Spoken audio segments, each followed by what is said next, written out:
The black silk dress Sarah Reynolds had hastily purchased from Target clung uncomfortably in the Massachusetts October heat as she stood motionless at the graveside. The polished mahogany casket descended into the damp earth, carrying her husband Michael's body, but not his secrets. Her fingers tightened around a crumpled funeral program, knuckles white against the matte black paper, as the minister's words faded into the background noise of her grief. Tyler, their 8-year-old son, pressed against her side, his small hand finding hers in silent solidarity that seemed impossible from someone so young.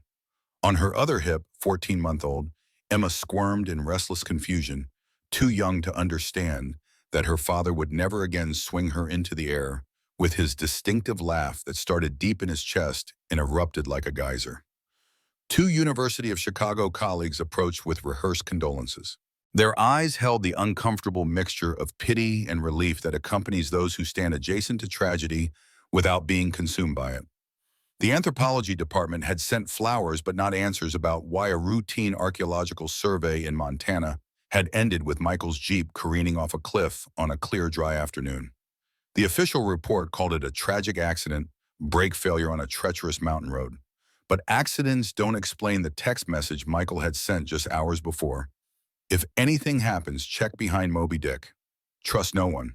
Or why his normally meticulous field notes from the last 3 months were missing from both his laptop and the cloud backup he religiously maintained.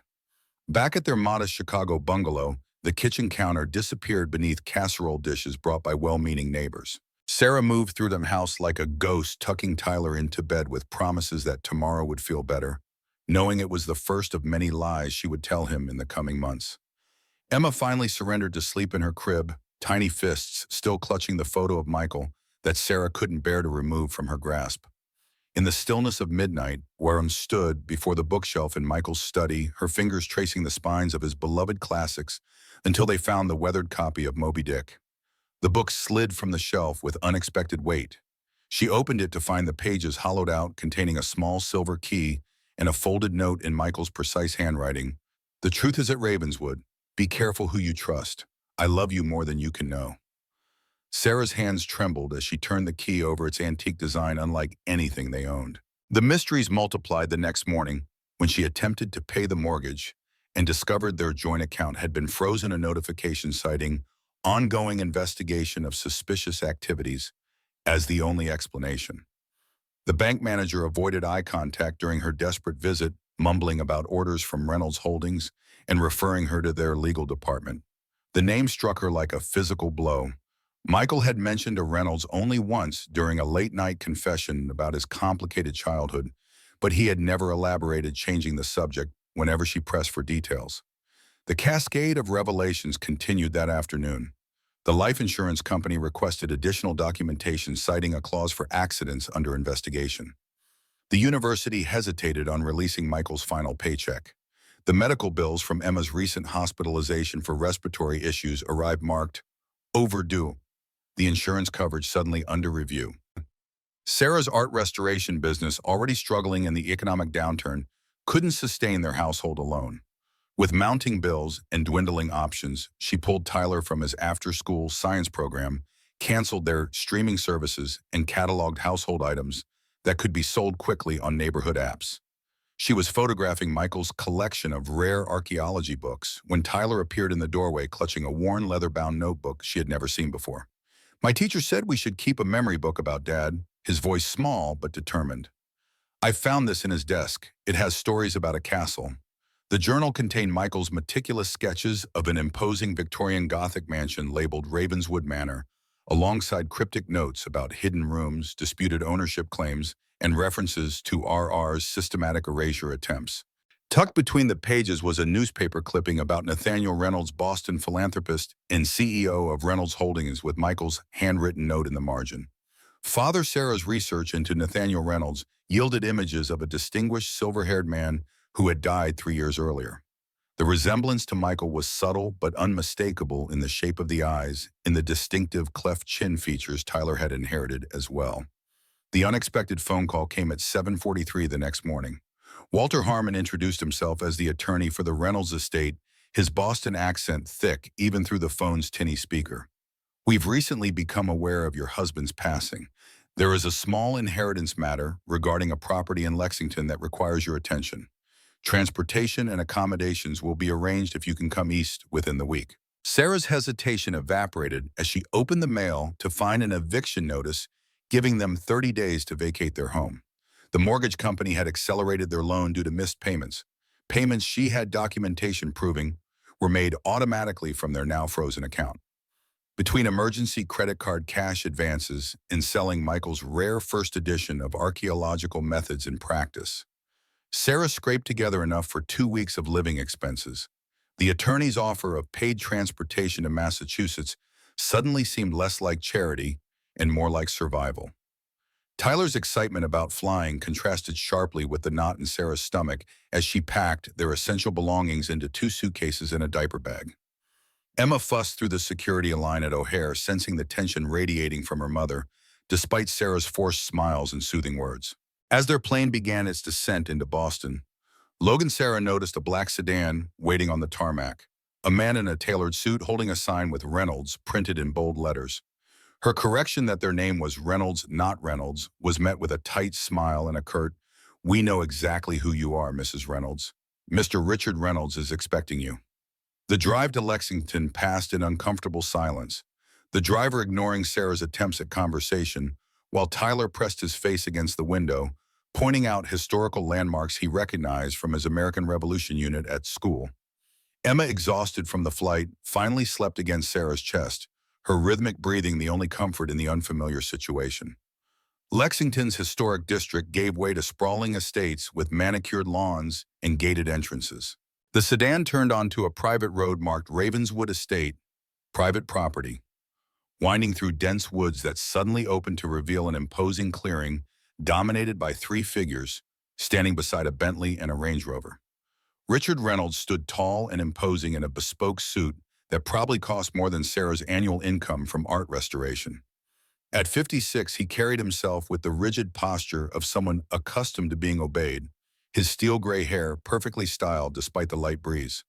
Beside him, his wife Victoria surveyed Sarah through oversized designer sunglasses, her lithe frame draped in a cashmere ensemble that screamed old money, her blonde hair pulled into a severe chignon that emphasized her angular features and the diamond studs in her ears that caught the afternoon light.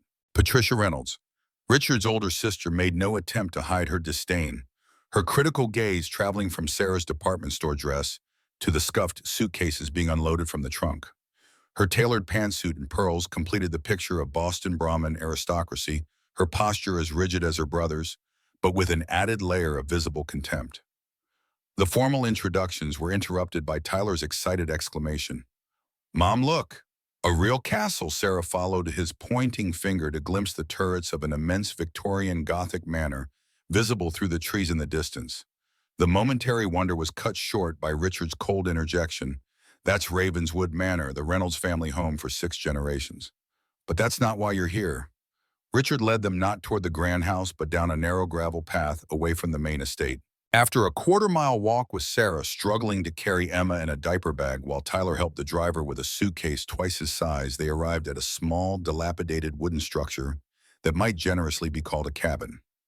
"Woodkeeper's Cottage," Richard announced with unconcealed amusement. "Built in 1878 for the estate's groundskeeper. Your husband's inheritance now yours. Worth perhaps $5,000, though we've generously maintained the property taxes and utilities since Nathaniel's death." Victoria didn't bother hiding her laugh, a sharp sound like breaking glass. Patricia muttered something about charity cases, just loudly enough to be heard. The driver deposited the luggage on the perch where several boards visibly sagged under the modest weight. Sarah's stunned silence was broken by Jonathan Reynolds, Richard's younger brother, who arrived in a Porsche convertible parking carelessly on the overgrown grass. As Reynolds Enterprises' CFO, he projected calculated casualness in contrast to his siblings' formality, his designer jeans and open-collar shirt suggesting the relaxed confidence of someone who had never worried about money. The legal papers clutched in his hand, however, were anything but casual. "A simple matter of paperwork," Jonathan explained, extending a thick document folder. "Sign these releases waiving all further claims on the Reynolds estate, and the cottage is yours along with a one-time payment of $10,000. Generous considering the circumstances. The unspoken implication hung in the air, Considering you're nobody, your husband was nothing to us, and we're doing this out of obligation, not familial connection. As Sarah hesitated, Richard's patience visibly thinned. Your husband was the result of my father's indiscretion with a Southwestern field researcher, a momentary lapse in judgment that Nathaniel regretted. This property discharge fulfills any moral obligation to Michael's offspring. The alternatives would be unpleasant for all involved. Victoria's perfectly manicured hand rested briefly on Sarah's arm, her voice honeyed with false sympathy. This is really for the best, dear. The Reynolds name carries certain expectations that would be challenging for someone of your background. The 10,000 will help you start over somewhere more suitable. Sarah's refusal to sign immediately was met with thinly veiled threats about legal consequences and reminders of her precarious financial situation. Richard mentioned with deliberate casualness how unfortunate it would be if the university found reasons to withhold Michael's final benefits, or if his life insurance claim faced additional complications. With Emma growing fussy and Tyler's initial excitement fading into confusion and hunger, Sarah requested time to review the documents properly. Richard reluctantly agreed to 48 hours, making it clear that the offer would expire if she didn't comply. The Reynolds family departed in their luxury vehicles, leaving Sarah and her children alone at the dilapidated cottage with no transportation and the nearest town miles away. The cottage's interior matched its neglected exterior. A thick layer of dust covered the sparse furniture, a sagging sofa, a wooden table with mismatched chairs, and a cast-iron stove that looked original to the building. The single bedroom contained a metal-framed double bed with a bare mattress that smelled of mildew.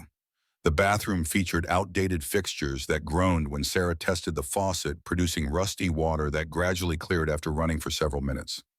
Tyler's initial disappointment transformed into explorer mode as he discovered a trunk filled with old tools in a corner.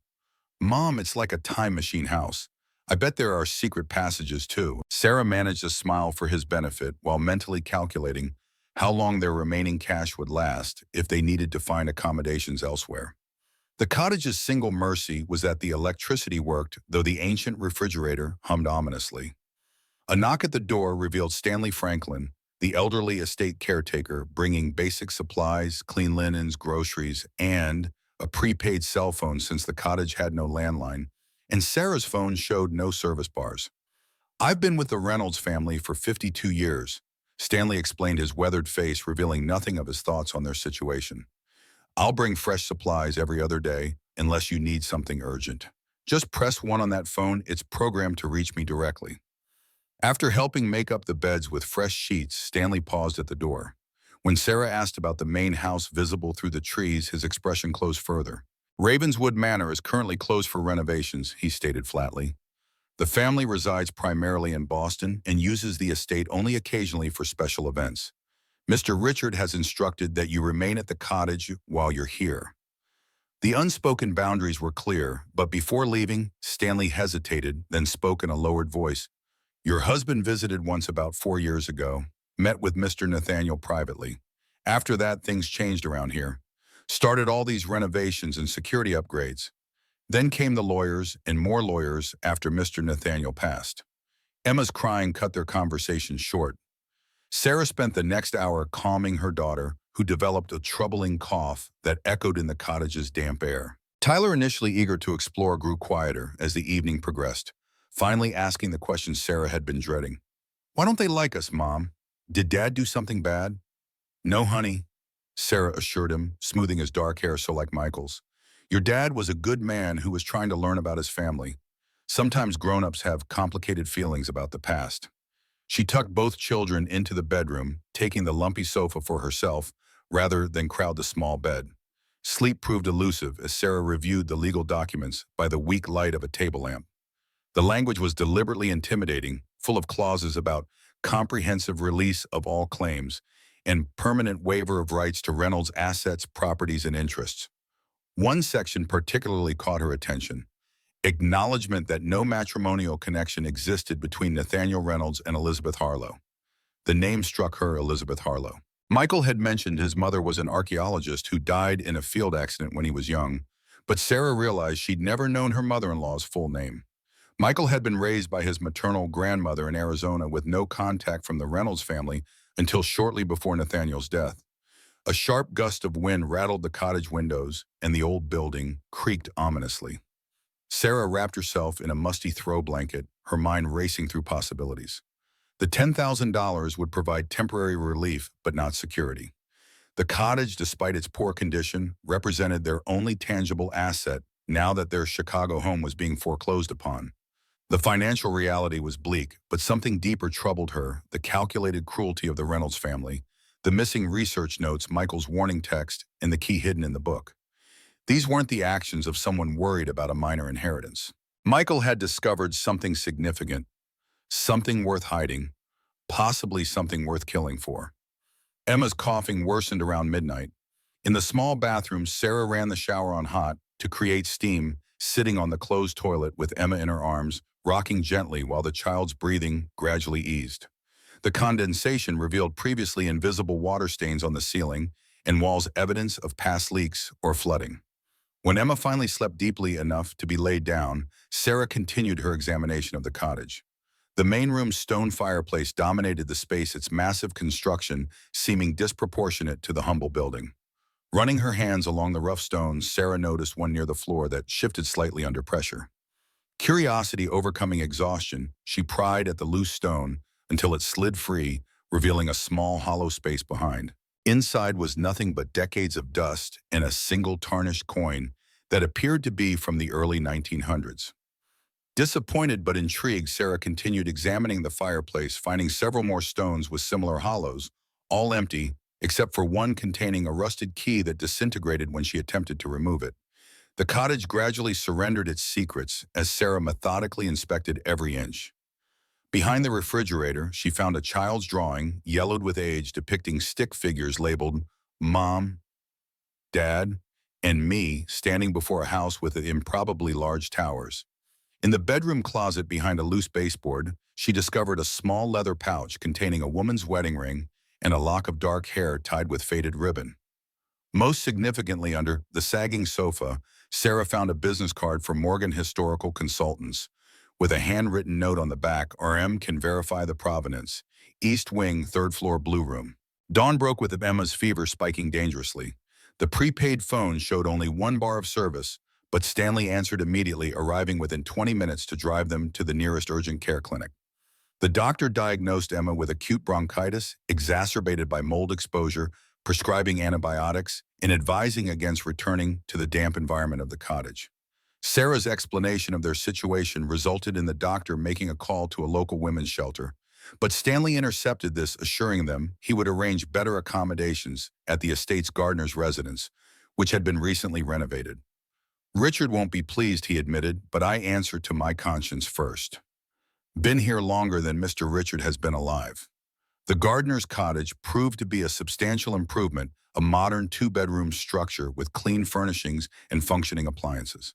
As Stanley helped them settle in, he offered another piece of information. Your husband asked about the estate records when he visited. Most are kept in the Manor's library, but the oldest documents are in the estate office in town.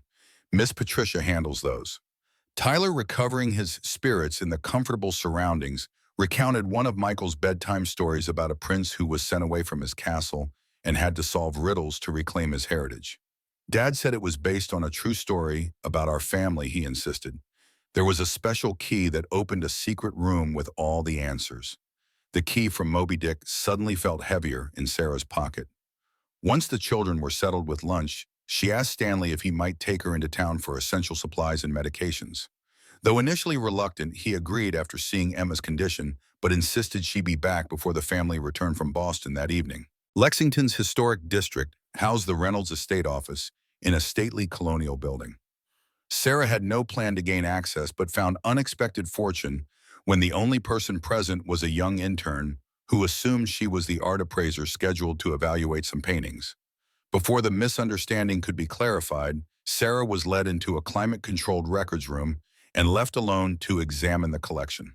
The 15 minutes before the intern returned with coffee provided just enough time to photograph several documents, with her phone a property map of Ravenswood Estate showing structures no longer visible on the grounds, a family tree with Michael's mother's name conspicuously absent, and most importantly, a folder labeled Harlow Correspondence containing letters between Nathaniel Reynolds and Elizabeth Harlow spanning 3 years in the late 1980s. Sarah's heart raced when she discovered a marriage certificate dated June 12, 1988, between Nathaniel James Reynolds and Elizabeth Ann Harlow performed in Santa Fe, New Mexico. This contradicted everything Richard had implied about Michael being the product of a casual affair. More disturbing was a police report from 1990 concerning the accidental death of Elizabeth Harlow at an archaeological site with witness statements containing several inconsistencies. The intern's return forced Sarah to replace the documents hastily, but not before she spotted a reference to renovation plans for the woodkeeper's cottage with a recent date. She managed to photograph just the cover page before being escorted out with apologies that Ms. Reynolds wasn't available for the consultation after all. Stanley waited patiently in the estate truck, making no comment about her flushed appearance or the extra time she'd taken. On the drive back, he took an unexpected detour past the town library, casually mentioning that Dr. Morgan still comes in on Thursdays to help with the historical archives, before parking to let Sarah run into the pharmacy for Emma's prescription. Back at the gardener's cottage, Sarah used the time while the children napped to examine her photographs. The marriage certificate confirmed Michael's legitimacy, but raised questions about why the Reynolds family would deny its existence. The estate map showed the woodkeeper's cottage in its original position, much closer to the main house than its current location, with a notation about it being moved in 1963 to accommodate East Wing expansion. Most puzzling were architectural notes about the cottage's foundation, which included references to a root cellar conversion and reinforced storage space beneath main floor. Nothing in the dilapidated structure had suggested a basement or cellar level during her inspection. When Tyler awoke, Sarah showed him the estate map, asking if he remembered any details from his father's stories about hidden rooms. Tyler's excitement was immediate.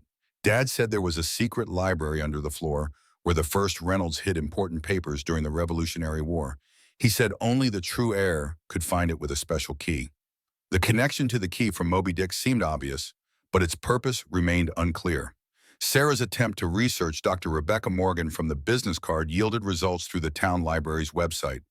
A respected historian specializing in New England estate documentation and authentication, now semi-retired, but still consulting on significant historical collections. As evening approached, Stanley returned looking agitated. The family's coming back early. Mr. Richard heard about the move to the gardener's cottage. He's displeased. His expression softened as he looked at Emma sleeping peacefully without the persistent cough. I can't in good conscience send you back to that moldy cottage, but you should prepare yourself. Mr. Richard doesn't handle defiance well. Richard's arrival was preceded by the sound of tires on gravel and raised voices. He burst into the gardener's cottage without knocking, Victoria and Patricia flanking him like lieutenants. His controlled fury manifested in clipped tones as he informed Sarah she had violated the terms of their agreement by accessing estate property without authorization. Your choices are simple, he stated coldly. Sign the papers tonight, take the money and leave Massachusetts by tomorrow afternoon, or face trespassing charges and an immediate removal without compensation. We've been more than generous considering the circumstances. Sarah's refusal was quiet but firm, strengthened by the documents she discovered. Michael was Nathaniel's legitimate son, married to Elizabeth Harlow before your mother. The marriage certificate exists in your own records. The momentary shock in Richard's eyes confirmed her suspicion before his expression hardened again. Convenient that you've discovered this supposed evidence after all these years. Our father was already married to our mother when he met this Harlow woman. Any documentation you think you've found is either misinterpreted or fraudulent. Victoria stepped forward, her voice dangerously soft. Let's be realistic about your situation. You're essentially homeless, unemployed, with 2 children to support. Even if there were some paperwork irregularities, do you really have the resources to challenge one of New England's oldest families in court? For what? This crumbling estate in a business you know nothing about running? Sarah remained unmoved. I'm not leaving until I understand exactly what Michael discovered that made him a threat to you. Whatever he found at Ravenswood was important enough that he felt the need to warn me to hide evidence. Important enough that someone tampered with his Jeep's brakes on a mountain road. The accusation hung in the air, met with theatrical outrage from Patricia and calculating silence from Richard. Finally, he spoke with measured precision. You're making dangerous accusations based on grief and desperation. My attorneys will be very interested in documenting this slander. You have until noon tomorrow. After that, the situation becomes considerably less pleasant for everyone, especially your children. After they departed, Stanley lingered briefly. They'll be watching the property now. Whatever you're planning, be careful. His eyes conveyed more concern than his words before he too left, leaving Sarah alone with her sleeping children and mounting questions. That night, after ensuring Tyler and Emma were deeply asleep, Sarah made her decision. Dressed in dark clothes and carrying only her phone, the mysterious key, and a small LED flashlight, she slipped out of the gardener's cottage through a bathroom window to avoid the security cameras where Stanley had quietly pointed out earlier.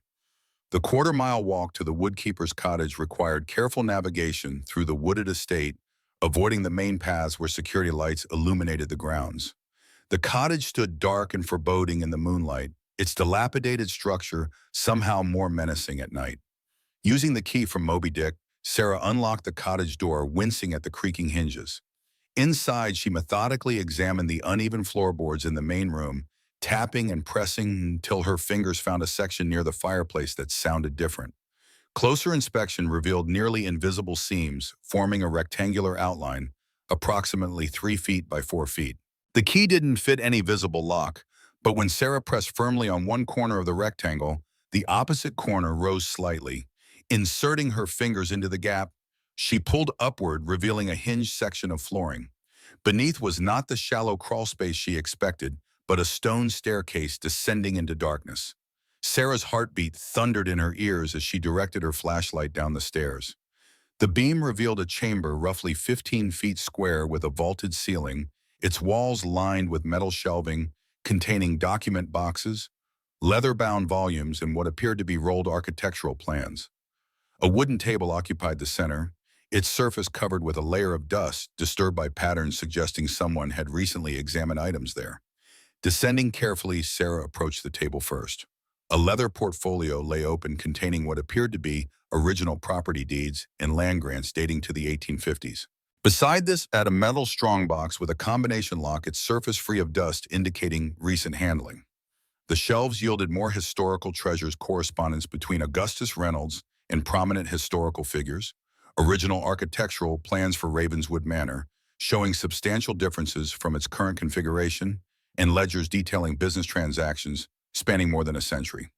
One document box labeled Nathaniel Personal contained photographs of a younger Nathaniel with a dark-haired woman Sarah recognized from Michael's few pictures of his mother. Elizabeth Harlow's smiling face looked up from images showing the couple at archaeological digs museum events, and one particularly poignant photo of Elizabeth visibly pregnant, Nathaniel's hand resting protectively on her belly. Beneath these lay a bound journal with Nathaniel's name embossed on the cover. The final entries, dated just weeks before his death, revealed a man tormented by regret. "I have failed my firstborn son in every way a father could. When Elizabeth died, I convinced myself sending Michael to Margaret was protecting him from the ugliness of Reynolds' politics. The truth I couldn't face was my own cowardice in standing up to Constance and her children. Now that the doctors have given their verdict, I've reached out to Michael at last, but how does one compress a lifetime of fatherhood into a few terminal months? My revised will makes provisions, but Richard's recent actions concern me. I've taken precautions documenting everything in the event that..." The entry ended abruptly.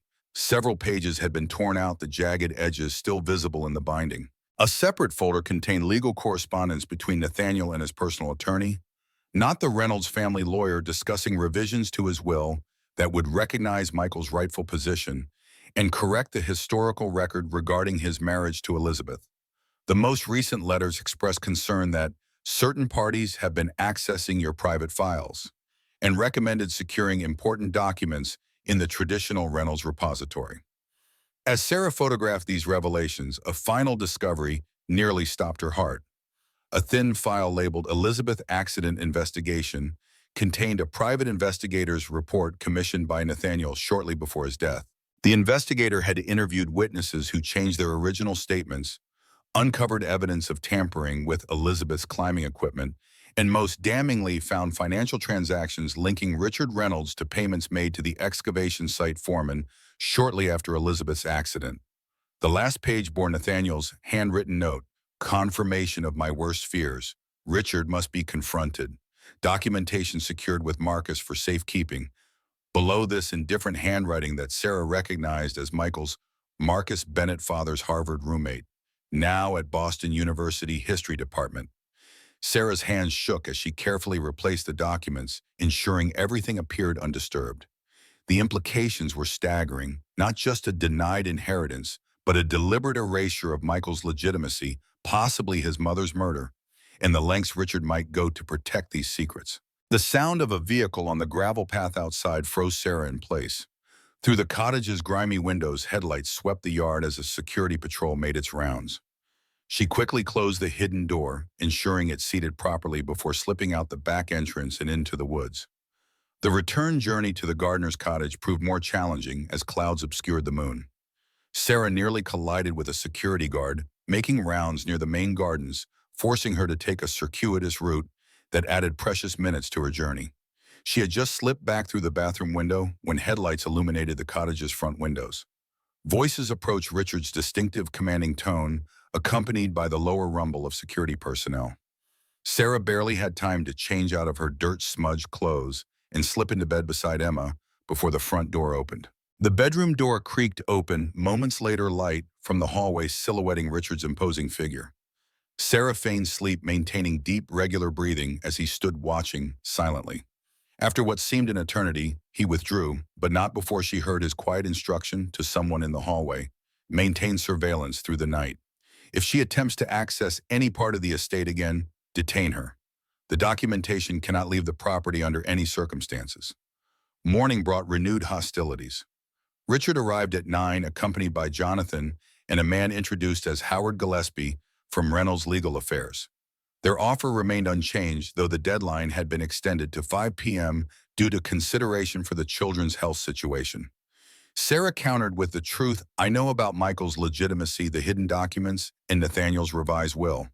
I've seen Elizabeth's accident investigation. The calculated risk paid off momentarily as Jonathan visibly paled and Richard's composure slipped. Gillespie, however, remained unperturbed. Any documents you claim to have found would need authentication, a process that could take years of litigation during which your children would grow up in the uncertainty of legal battles against opponents with virtually unlimited resources. Victoria arrived shortly thereafter, bringing an unexpected ally, Dr. Philip Weston, a child psychologist who specialized in trauma. Her concerned performance was masterful as she explained to Sarah, "We're worried about Tyler's emotional well-being during this difficult transition. Dr. Weston has offered to speak with him, perhaps take him for ice cream in town, while the adults resolve these tedious legal matters." The transparent attempt to separate Sarah from her son, to use him as leverage or worse, pump him for information about what Michael might have shared, hardened her resolve.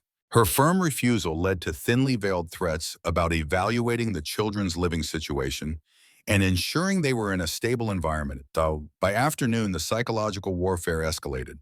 The electricity to the gardener's cottage was cut for scheduled maintenance. The prescription medication for Emma mysteriously disappeared from the refrigerator. A social worker appeared, claiming to be responding to an anonymous concern about children living in unsuitable conditions on the estate. Stanley, increasingly uneasy with the family's tactics, provided Sarah with a burner phone different from the one they had given her, explaining in whispers that the estate phones were monitored. "Use this to call anyone outside," he advised. "Reception is best from the east side of the cottage near the old oak tree." When the Reynolds contingent departed for a previously scheduled foundation dinner in Boston, Sarah seized the opportunity. Using Stanley's phone, she contacted Dr. Rebecca Morgan, hoping the historian might provide context for her discoveries. To her surprise, Dr. Morgan agreed to meet immediately at her home just outside Lexington. With Stanley's discreet assistance, Sarah arranged for Martha Wilson, the kindly neighbor who had helped previously, to watch the children for a few hours, under the pretext of giving Sarah time to purchase necessities in town. Dr. Morgan's historic colonial home served as both residence and private research facility, its walls lined with books and maps documenting New England's oldest families. At 72, Rebecca Morgan remained sharp and formidable, her silver hair cut in a practical bob, and her penetrating gaze missing nothing as Sarah recounted her discoveries. "I knew your husband briefly," Dr. Morgan confirmed, examining the photographs on Sarah's phone with experienced eyes. He consulted me about authenticating some documents related to his parents' marriage. Very methodical in his approach, just as a good archaeologist should be. When I heard about his accident, I had concerns. The historian confirmed what Sarah had pieced together. Michael was indeed Nathaniel's legitimate son through a legal marriage predating his union with Constance Blackwell, the mother of Richard, Patricia, and Jonathan. Nathaniel had maintained two separate families for nearly 2 years until Elizabeth discovered the deception during her pregnancy. Elizabeth chose to raise Michael independently, accepting financial support, but refusing to be Nathaniel's secret second family. She built a respected career in archaeology until her fatal accident at a dig site in Arizona, an accident Dr. Morgan had always found suspicious given Elizabeth's experience and methodical nature. The most valuable information, however, concerned Ravenswood itself. The estate wasn't merely valuable real estate or a historical property. It was the centerpiece of the Reynolds fortune and carried unique historical provisions. The original land grant from 1851 specified that Ravenswood must always pass to the eldest legitimate male heir of Augustus Reynolds' bloodline. If no such heir existed, the estate would transfer to a historical trust with specific charitable obligations. For generations, the family had carefully ensured succession through a single male heir, until Nathaniel's complicated personal life created two potential inheritance lines. Ravenswood isn't just a house, De Morgan explained. It's the controlling interest in Reynolds Holdings. Whoever owns the estate effectively controls the company. The family business structure was established that way to prevent division or sale through multiple heirs. If Michael was proven to be Nathaniel's legitimate firstborn son, everything would have passed to him, not Richard. The implications were staggering. Richard hadn't merely denied Michael his birthright, he had potentially committed fraud on a massive scale to maintain control of a corporate empire worth hundreds of millions. Even more disturbing was Dr. Morgan's analysis of the private investigator's report on Elizabeth's death. This isn't just suspicious, it's damning, she observed, studying the financial transactions. If authentic, this establishes motive and connection to what amounts to murder for inheritance. Richard would have known about the marriage. He was already working in the family business when Nathaniel met Elizabeth. The conversation shifted to strategy. Dr. Morgan suggested contacting Jack Bennett, a former prosecutor now specializing in estate litigation. But Sarah would need the original documents, not just photographs, to build a credible case. As dusk approached, Sarah prepared to return to her children, her mind racing with new understanding and escalating fear. Morgan's parting words echoed in her thoughts. Be extraordinarily careful. If Richard eliminated Elizabeth to protect his inheritance when he was just starting his career, imagine what he might do now with everything established. Michael's accident was almost certainly not an accident. You and your children represent the last threat to his control.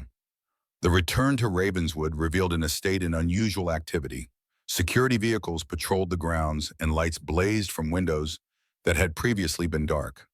As Martha Wilson departed after watching the children, she whispered, "They've been searching the cottages. Someone named Jonathan came by twice asking odd questions about whether you had left the property." Tyler's innocent question pierced through Sarah's mounting anxiety. "Mom, when can we go see the secret room Dad told me about?" The one under the floor with all the treasure. Sarah's blood ran cold. "Did you tell anyone else about that, about Dad's stories?" Tyler nodded, oblivious to her concern. "The nice lady with the fancy necklace asked me about Dad's stories when you were gone. I told her about the secret library under the old house where the true heir's papers are kept. She seemed really interested, Victoria." The realization hit Sarah with horrifying clarity. They now knew exactly what she had discovered and where. The hidden chamber would undoubtedly be emptied before morning, all evidence removed or destroyed. Through the window, Sarah spotted increased security activity around the woodkeeper's cottage, confirming her fears. Richard would secure the documents, eliminating the evidence of Michael's legitimacy in the investigation into Elizabeth's death. Without those originals, photographs alone would be dismissed as manipulated evidence from a desperate widow. The final pieces fell into place when Stanley arrived with an urgent message. "Mr. Richard has instructed that you and the children relocate to Boston tomorrow. A psychiatric evaluation has been scheduled for Tyler to assess his adjustment to his father's death. The social worker will be accompanying you." The threat was no longer veiled. Richard intended to separate her from her children, using the system against her, painting her as unstable, possibly dangerous. Once isolated, the evidence would disappear, and with it any chance of justice for Michael or protection for his children. Sarah's decision crystallized with terrible clarity. They had to leave immediately, taking whatever evidence they could salvage before Richard's trap closed completely. With Michael's voice seeming to whisper guidance in her mind, she began methodically preparing for their escape from Ravenswood, knowing that by morning the Reynolds family would discover that underestimating a mother protecting her children was perhaps the greatest mistake they could make. 2 hours before dawn, Sarah executed their escape with the precision of someone who knew failure meant losing everything. The children's medications, essential documents, and irreplaceable photos of Michael went into a backpack while Tyler and Emma slept. She transferred the photographic evidence from her phone to an encrypted email draft addressed to herself, but unsent, accessible from any device but not transmitted through the Reynolds monitored networks. Martha Wilson had seemed unsurprised by Sarah's midnight call. "Be at the East Gate in 40 minutes. My brother drives a delivery truck for a bakery in Cambridge. He makes supply runs to Boston at 4 every morning." Waking the children required a delicate balance of urgency without terror. "We're going on a specials adventure," Sarah whispered, helping a groggy Tyler into his clothes, while Emma blinked in sleepy confusion. Like explorers sneaking past the castle guards. The estate's East Gate, used primarily for service vehicles, stood a quarter-mile from the gardener's cottage, requiring a tense journey through pre-dawn darkness. Sarah carried Emma in a front-facing carrier, their essential belongings in the backpack, while Tyler clutched his dinosaur plush and his father's journal, refusing to leave either behind. Each security light they passed increased Sarah's pulse rate, but Stanley's insider knowledge proved invaluable. The guard rotation leaves a 7-minute gap at the east perimeter. The monitors for that section have been malfunctioning all week. Strange how technology fails sometimes.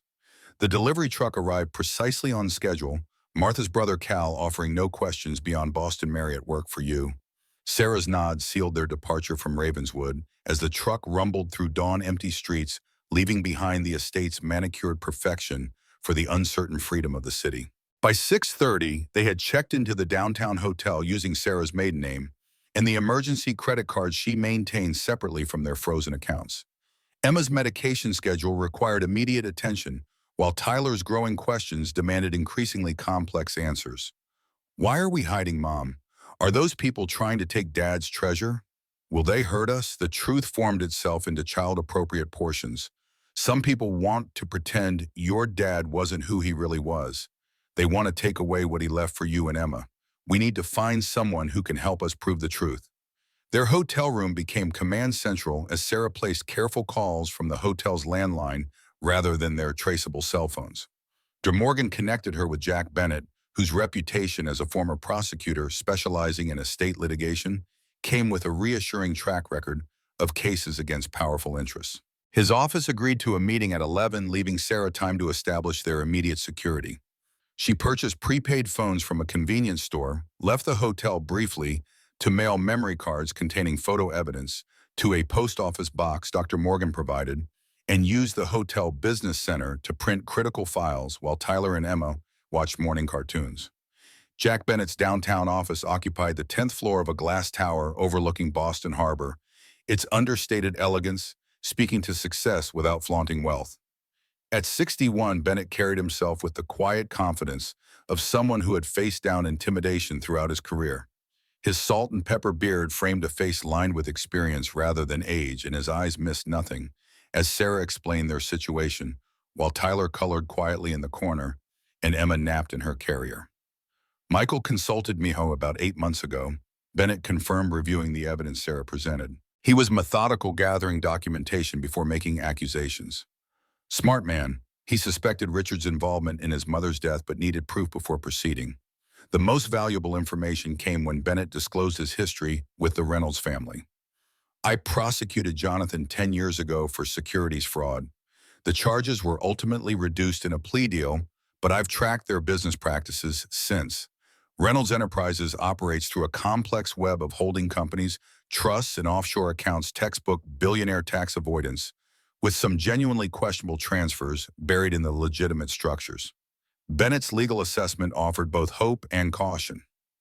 "You have the elements of several strong cases: probate fraud, wrongful death, potentially even criminal conspiracy. But Richard will deploy every resource to discredit you, Delay proceedings and maintain control of Ravenswood and the company assets until your resources are exhausted. The strategy they formed prioritized immediate security while building a case that could withstand the Reynolds family's inevitable counterattack. First, emergency court filings to secure Tyler and Emma's safety from potential custody interference. Second, documentation of the hidden chamber's existence before its contents could be completely removed. Third, location of Nathaniel's personal attorney, who had helped revise the will that Richard had apparently suppressed. We're not just fighting for an inheritance, Sarah realized as Bennett outlined next steps. We're exposing decades of calculated crimes built around preserving power and erasing inconvenient truths. The Reynolds legacy wasn't just wealth, it was a carefully constructed mythology that Michael's existence threatened. Their meeting concluded with Bennett's assistant entering to announce an urgent development. Someone claiming to be from Massachusetts Child Protective Services had arrived at the Marriott with police armed with an emergency order regarding Tyler and Emma Reynolds. The hotel staff had stalled them, but their identity verification was underway. Richard works fast, Bennett observed, immediately initiating countermeasures. I'm filing emergency motions now. Meanwhile, you can't return to the hotel.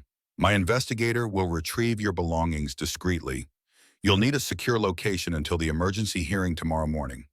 The safe house turned out to be the Back Bay apartment of Bennett's investigator Meera Patel, a former FBI forensic accountant whose transition to private practice had enhanced her skills rather than diminishing them. At 48, she projected capability without intimidation, immediately connecting with Tyler through simple magic tricks that delighted him while simultaneously establishing a connection that might prove valuable if he needed to share additional information about his father.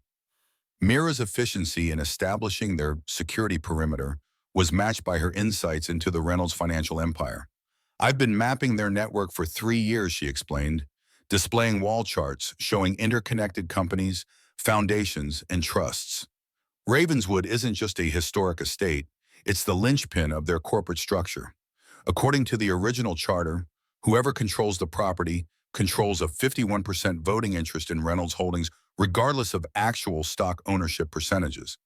This revelation crystallized Richard's desperation. If Michael had established his legitimacy as Nathaniel's firstborn son from a legal marriage control, would have transferred automatically upon Nathaniel's death. No amount of stock manipulation or board influence could have prevented it. Tyler interrupted their strategic discussion with innocent revelation. Dad showed me pictures of the castle on his computer. He said it was supposed to be mine someday, but evil knights were trying to steal it. Sarah knelt beside her son, suddenly understanding why Michael had framed his research as bedtime stories. What else did Dad tell you about the castle? Tyler's recall proved remarkably detailed when framed through the familiar lens of knights and castles. He said the proof was hidden in the wizard's workshop under the old guardhouse, but also in the blue room where the queen used to sleep. The blue room had a secret cabinet where important scrolls were kept. The blue room, Sarah remembered the note she'd found. RM. Can verify the provenance. East Wing, 3rd floor blue room. What had seemed like a reference to Rebecca Morgan now revealed itself as a location within Ravenswood Manor itself. Whatever evidence Michael had discovered existed in 2 places: the underground chamber and somewhere inside the main house. Bennett's evening update brought both progress and setbacks. The emergency custody hearing was scheduled for 9 the following morning. The judge had issued temporary orders preventing removal of the children from Massachusetts. However, Richard had filed multiple countering motions, including requests for psychological evaluations of Sarah based on affidavits claiming she suffered from paranoid delusions following her husband's tragic accident. Most concerning was the development at Ravenswood itself. One of Bennett's sources reported unusual activity around the woodkeeper's cottage, with private security restricting access and what appeared to be construction equipment being brought in overnight. They're destroying evidence, Sarah realized with sinking certainty. By morning, the underground chamber would likely be collapsed or filled with concrete, erasing the physical proof of Nathaniel's archived documents. This realization prompted an accelerated timeline. While the custody hearing would proceed as scheduled, they needed documentation of the chamber's existence immediately before all physical evidence disappeared. Meera proposed a solution that balanced risk with necessity. I can access the property tonight through forestry land that borders the eastern edge. Motion-activated cameras can document whether the chamber still exists and what might remain inside. We need proof it existed before filing the formal motions for evidence preservation. The plan's danger was undeniable: trespassing on property now under heightened security with apparent construction underway. Yet the alternative meant losing critical evidence permanently. While Mira prepared for her covert documentation mission, Sarah focused on another crucial lead: Marcus Bennett, Nathaniel's Harvard roommate, who had reportedly received documentation for safekeeping, according to Nathaniel's notes. Boston University's faculty directory confirmed Dr. Marcus Bennett served as professor emeritus in American history, still maintaining an office despite his semi-retired status. A carefully worded email from Sarah mentioning Michael's name and Nathaniel's entrusted documents yielded a prompt response in agreement to meet first thing in the morning before the custody hearing. The digital breadcrumbs were dangerous but necessary. If Richard monitored Marcus Bennett, the meeting might be compromised. But without it, crucial evidence might remain locked away. Tyler's bedtime questions pierced through the strategic complexities. Are we ever going home? Mom. The simplicity broke Sarah's heart as she realized home no longer existed. Their Chicago house was lost to foreclosure, and whatever awaited them after the legal battles would be something entirely new, built from the ashes of what Richard had attempted to destroy. Home is wherever we're together, she answered, smoothing his hair as he clutched his dinosaur. Your dad made sure we would always have that, no matter what. Emma's midnight coughing interrupted Sarah's fitful sleep, requiring medication and comforting until the toddler settled again. In those quiet moments, rocking her daughter in the darkened apartment, Sarah confronted the weight of what they faced. Richard commanded seemingly unlimited resources, influence throughout Boston's institutions, and decades of practice at eliminating obstacles. Against this stood a widowed art restorer with two small children, temporary allies, dwindling funds, and incomplete evidence. The disparity should have been crushing, yet, in Emma's trusting weight against her shoulder, Sarah found resolve hardening into something unbreakable. Richard had calculated every variable except this, that in threatening her children, he had created an opponent with absolutely nothing left to lose and everything to fight for. Mira returned at 3 a.m., her expression grim as she connected her camera to a laptop. The good news: the chamber exists and I've documented it. The bad news: they've removed almost everything. What remains is minimal, but proves it was a document storage facility. The footage showed the stone staircase descending to the now nearly empty chamber. Metal shelving stood bare except for items apparently deemed insignificant. Empty document boxes, storage materials, and a single overlooked ledger that Mira had managed to retrieve showing Ravenswood's original construction costs from the 1850s, with references to the document repository beneath the watchman's dwelling. Most disturbing were the construction materials visible at the chamber's entrance: bags of quick-setting concrete, industrial hoses, and equipment, suggesting the space would be filled and permanently sealed within hours. They haven't started pouring yet, Mira noted. They're waiting for something, probably formal authorization or specific personnel to oversee the process. We have a small window to request emergency preservation of the site. Dawn approached with accumulating urgency. Bennett's associate prepared emergency motions for evidence preservation, while Sarah organized documentation for the custody hearing. The meeting with Marcus Bennett at Boston University was scheduled for 7:30 a.m., leaving just enough time before the 900 a.m. court appearance. Leaving Tyler and Emma with Mira felt like tearing herself in half, but necessary given the unknown variables of meeting Marcus Bennett. Sarah memorized Bennett's instructions: establish whether he actually has documents from Nathaniel. Don't reveal your location or who's representing you. Assume everything you say will reach Richard within the hour. Boston University's history department occupied a brick building whose ivy-covered exterior belied the modern facilities within. Marcus Bennett maintained an office on the fourth floor, a book-lined sanctuary reflecting 40 years of academic pursuits. At 76, he moved with the deliberate care of someone managing arthritis, but maintained sharp eyes that evaluated Sarah with scholarly precision as she entered. I've been expecting someone since Nathaniel died, he acknowledged, gesturing toward a chair. When Michael visited last year, I warned him that pursuing this would be dangerous. The Reynolds family has maintained power for generations by eliminating threats, usually financially, but occasionally through more direct means. Sarah's direct approach cut through potential obfuscation. Do you have documents Nathaniel left for safekeeping regarding his marriage to Elizabeth Harlow and Michael's legitimacy? Bennett's hesitation reflected not reluctance, but caution. Not here.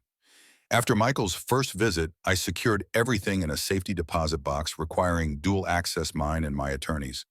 When I heard about Michael's accident, I implemented the final security protocol. The documentation exists within a sealed legal filing that can only be opened by court order in specific circumstances. The strategic foresight impressed Sarah even as it complicated immediate access. Marcus had created a legal dead man's switch evidence secured where Richard couldn't reach it, but accessible through proper channels. What I can give you now is context. Marcus continued retrieving a leather portfolio from his desk, safe. Nathaniel and I remained friends throughout our lives, despite his family's disapproval of my academic career and my personal life choices. His marriage to Elizabeth wasn't impulsive. He had divorced Constance a year earlier, but kept it private through financial arrangements after she threatened to destroy him socially if the termination became public. The portfolio contained photographs documenting decades of friendship, Nathaniel and Marcus at a Harvard graduation, at archaeological digs with Elizabeth at Michael's birth, and most significantly at a private ceremony in Santa Fe, with Elizabeth wearing a simple white dress, her pregnancy visible beneath the flowing fabric. Richard discovered the marriage accidentally when handling insurance documentation after Elizabeth's death. The consequences were immediate. Nathaniel was suddenly hospitalized for exhaustion, while Richard seized operational control of Reynolds Enterprises through a combination of forged authorizations and board manipulation. By the time Nathaniel recovered, the narrative had been established. Elizabeth was merely a research assistant with whom he'd had a regrettable affair, and Michael was an unfortunate obligation to be managed discreetly.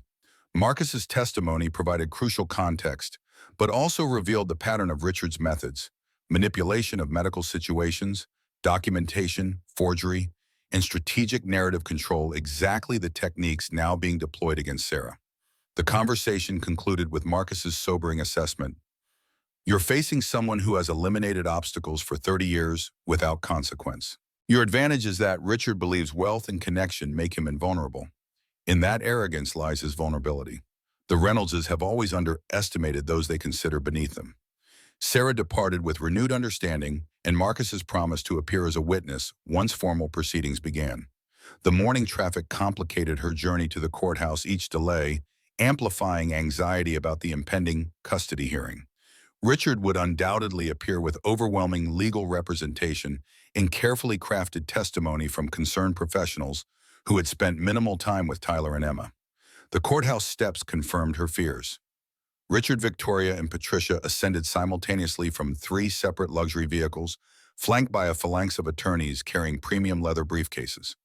Behind them came Dr. Philip Weston and a woman Sarah recognized from photos as Dr. Elaine Chambers, a child development specialist with connections to the Reynolds Family Foundation. Sarah's momentary panic at facing this coordinated assault alone dissipated when Jack Bennett appeared beside her, accompanied by 2 associates and Dr. Rebecca Morgan. We've filed emergency motions for evidence preservation at Ravenswood, Bennett informed her. The construction activity has been temporarily halted pending judicial review. And you should know, Richard filed emergency psychological evaluation requests. They're attempting to portray you as unstable and potentially harmful to the children. The strategy was predictable, but no less dangerous. Without custody, Sarah would lose not just access to her children, but the legal standing to pursue the case against Richard. Everything hinged on this preliminary hearing, not final victory, but simply the right to continue fighting. Courtroom 4B projected judicial authority through dark wood paneling and imposing portraiture of previous jurists. Judge Miranda Colton, whose reputation for no-nonsense efficiency preceded her, entered precisely at 9, her assessment of the assembled parties revealing nothing of her initial impressions. Richard's lead attorney opened with practiced concern, portraying Sarah as a grieving widow whose trauma had manifested as paranoid accusations against a family attempting to provide support. The presentation included selected text messages from Sarah, photographs of the generous accommodations at Ravenswood, and affidavits from Dr. Weston, suggesting Tyler displayed concerning signs of fantasy-reality confusion.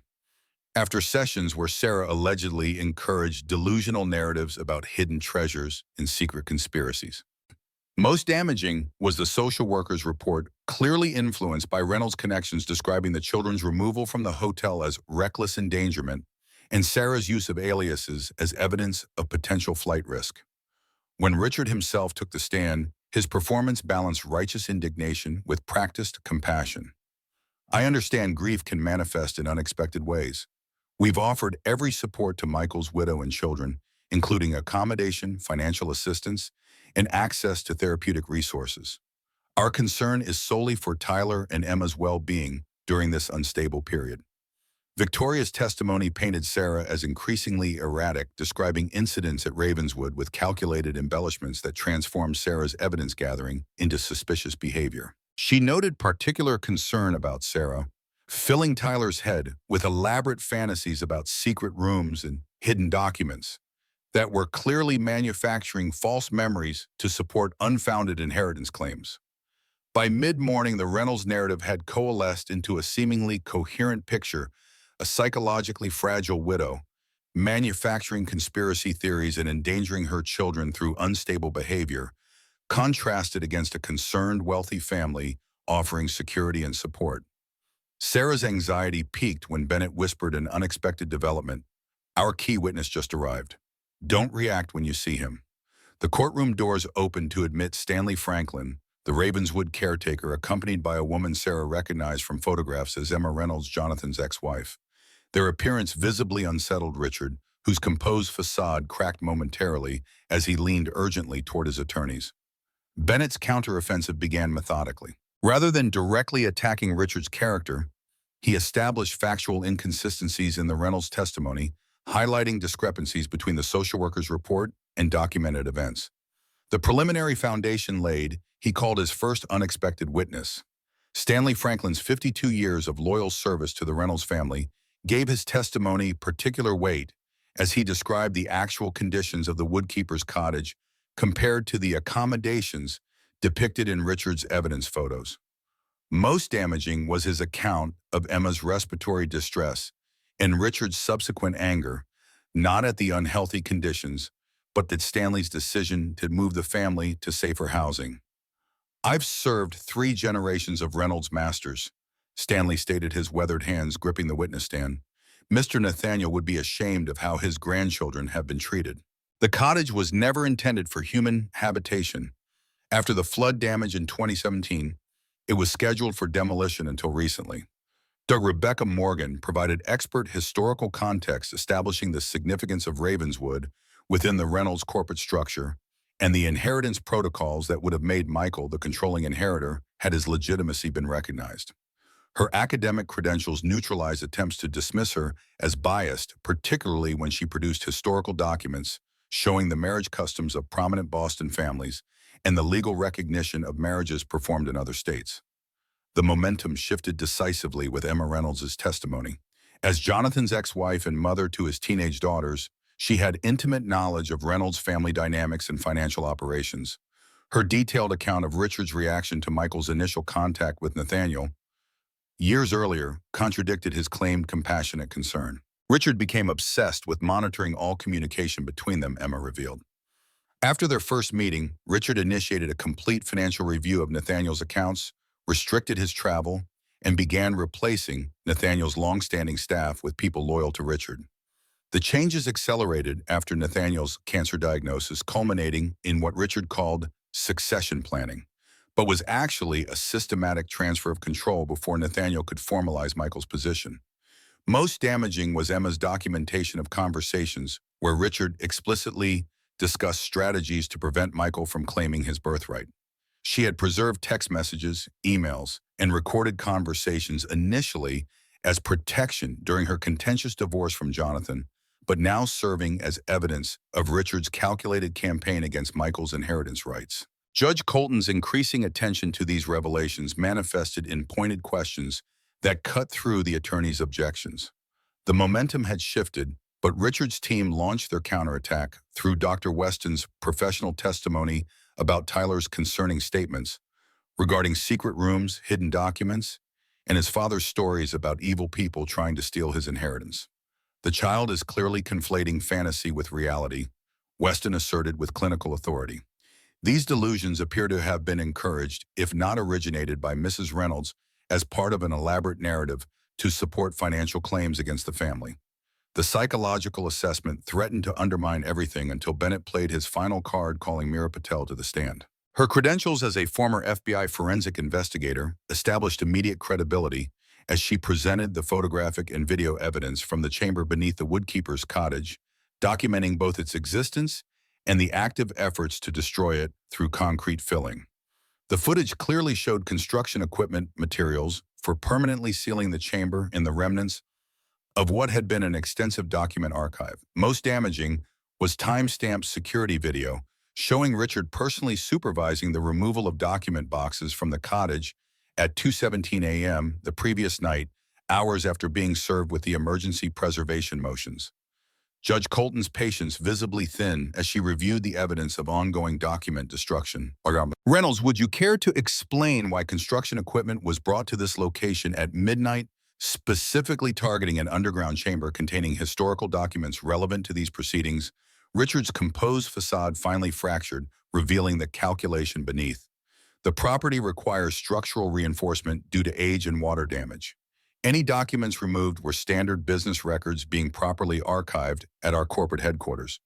The explanation might have sufficed if not for the final evidence. Bennett presented Meera's photographs of the single ledger left behind with its specific references to the chamber as the document repository established for securing the legitimate succession of Ravenswood ownership through proper documentation of the Reynolds bloodline. Judge Colton's ruling came with uncharacteristic speed and decisive language. Temporary custody remains with Sarah Reynolds pending full evaluation. All Reynolds properties, specifically including Ravenswood Estate and the Woodkeeper's Cottage, are placed under evidence protection orders prohibiting any modification, construction, or document removal. Furthermore, given the demonstrated attempt to destroy evidence after being served with preservation notices, the court orders independent security to maintain the integrity of these locations. Richard's fury manifested in rigid posture and clenched jaw as the judge continued addressing him directly. Mr. Reynolds, this court views the documented attempt to destroy potential evidence with extreme concern. Consider yourself on notice that any further actions impeding these proceedings will result in contempt charges and potential criminal referral. The immediate victory provided breathing room, but not resolution. As they exited the courthouse, Bennett tempered celebration with pragmatic next steps.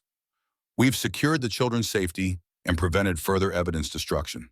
Now comes the more complex battle establishing Michael's legitimacy, Nathaniel's true will, and the pattern of fraud that has maintained Richard's control. Sarah's momentary relief at the custody decision gave way to renewed determination. The confrontation had moved from covert maneuvering to open legal warfare. Richard would deploy every resource to discredit her claims, attack her character, and maintain his grip on Ravenswood and Reynolds Enterprises. The afternoon strategy session at Bennett's office established their approach to the broader case. Marcus Bennett's sealed documentation would be accessed through formal motions. Expert forensic accountants would examine Reynolds Enterprises' financial structures.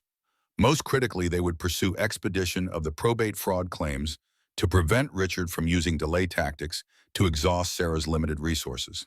While the adults strategized, Tyler played quietly with building blocks in the corner of Bennett's office, constructing what appeared to be a castle with a small figure defending it against larger ones. Sarah recognized the behavioral expression of everything he had absorbed, the struggle for his inheritance manifesting through play that processed complex emotions he couldn't yet verbalize. The strategy session was interrupted by Bennett's assistant announcing an urgent call from the security team at Ravenswood. Despite the court order, multiple alarms had been triggered at the main house, specifically in the East Wing. Security footage showed individuals removing items from the third floor before detection systems were disabled. The Blue Room, Sarah realized immediately. They're clearing out the secondary evidence location Tyler mentioned.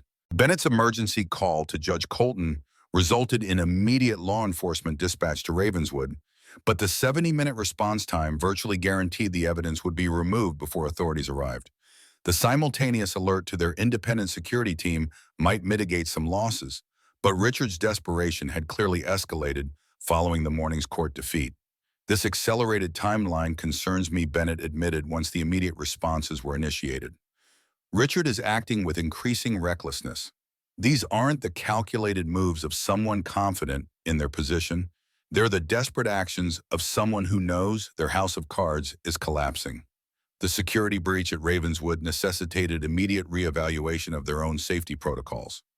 Richard had demonstrated willingness to violate court orders to destroy evidence. His desperation might extend to more direct interference with Sarah and the children or their key witnesses. Mira's security assessment was blunt. We should assume electronic surveillance of all communications. Richard likely has access to resources beyond legitimate security firms, possibly including current or former law enforcement with surveillance capabilities. We need to establish completely secure communications and possibly relocate to a different safe house. The implementation of enhanced security measures occupied the remainder of the afternoon, with Tyler and Emma responding differently to the disruption. Emma, still too young to comprehend the situation, reacted primarily to her mother's stress levels becoming clingy and fussy during transitions. Tyler, however, displayed the emotional resilience that had been his hallmark throughout the ordeal, adapting to each new location with the practiced flexibility of a child who had already navigated significant upheaval. The day's final development arrived with preliminary reports from law enforcement at Ravenswood. While Richard and his core staff had departed before police arrival, officers documented clear evidence of unauthorized removal of items from the East Wing, specifically a room identified in historical floor plans as the Blue Suite. The independent security team had arrived in time to prevent complete clearing of the room, preserving some potential evidence for court-supervised inventory. Most significant was the recovery of a single documentation box overlooked in the hasty evacuation, containing photographs and correspondence between Nathaniel and Elizabeth dating from their time together in New Mexico, including ultrasound images of Michael with handwritten notes from Nathaniel expressing joy about his son's development. These items alone won't prove the legal marriage Bennett cautioned, but they establish the timeline and emotional relationship that supports our narrative, contradicting Richard's characterization of Elizabeth as a temporary indiscretion.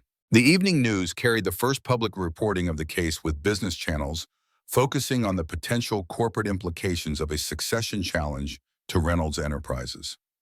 Financial analysts noted unusual trading patterns in Reynolds Holdings stock, suggesting market uncertainty about the stability of Richard's leadership.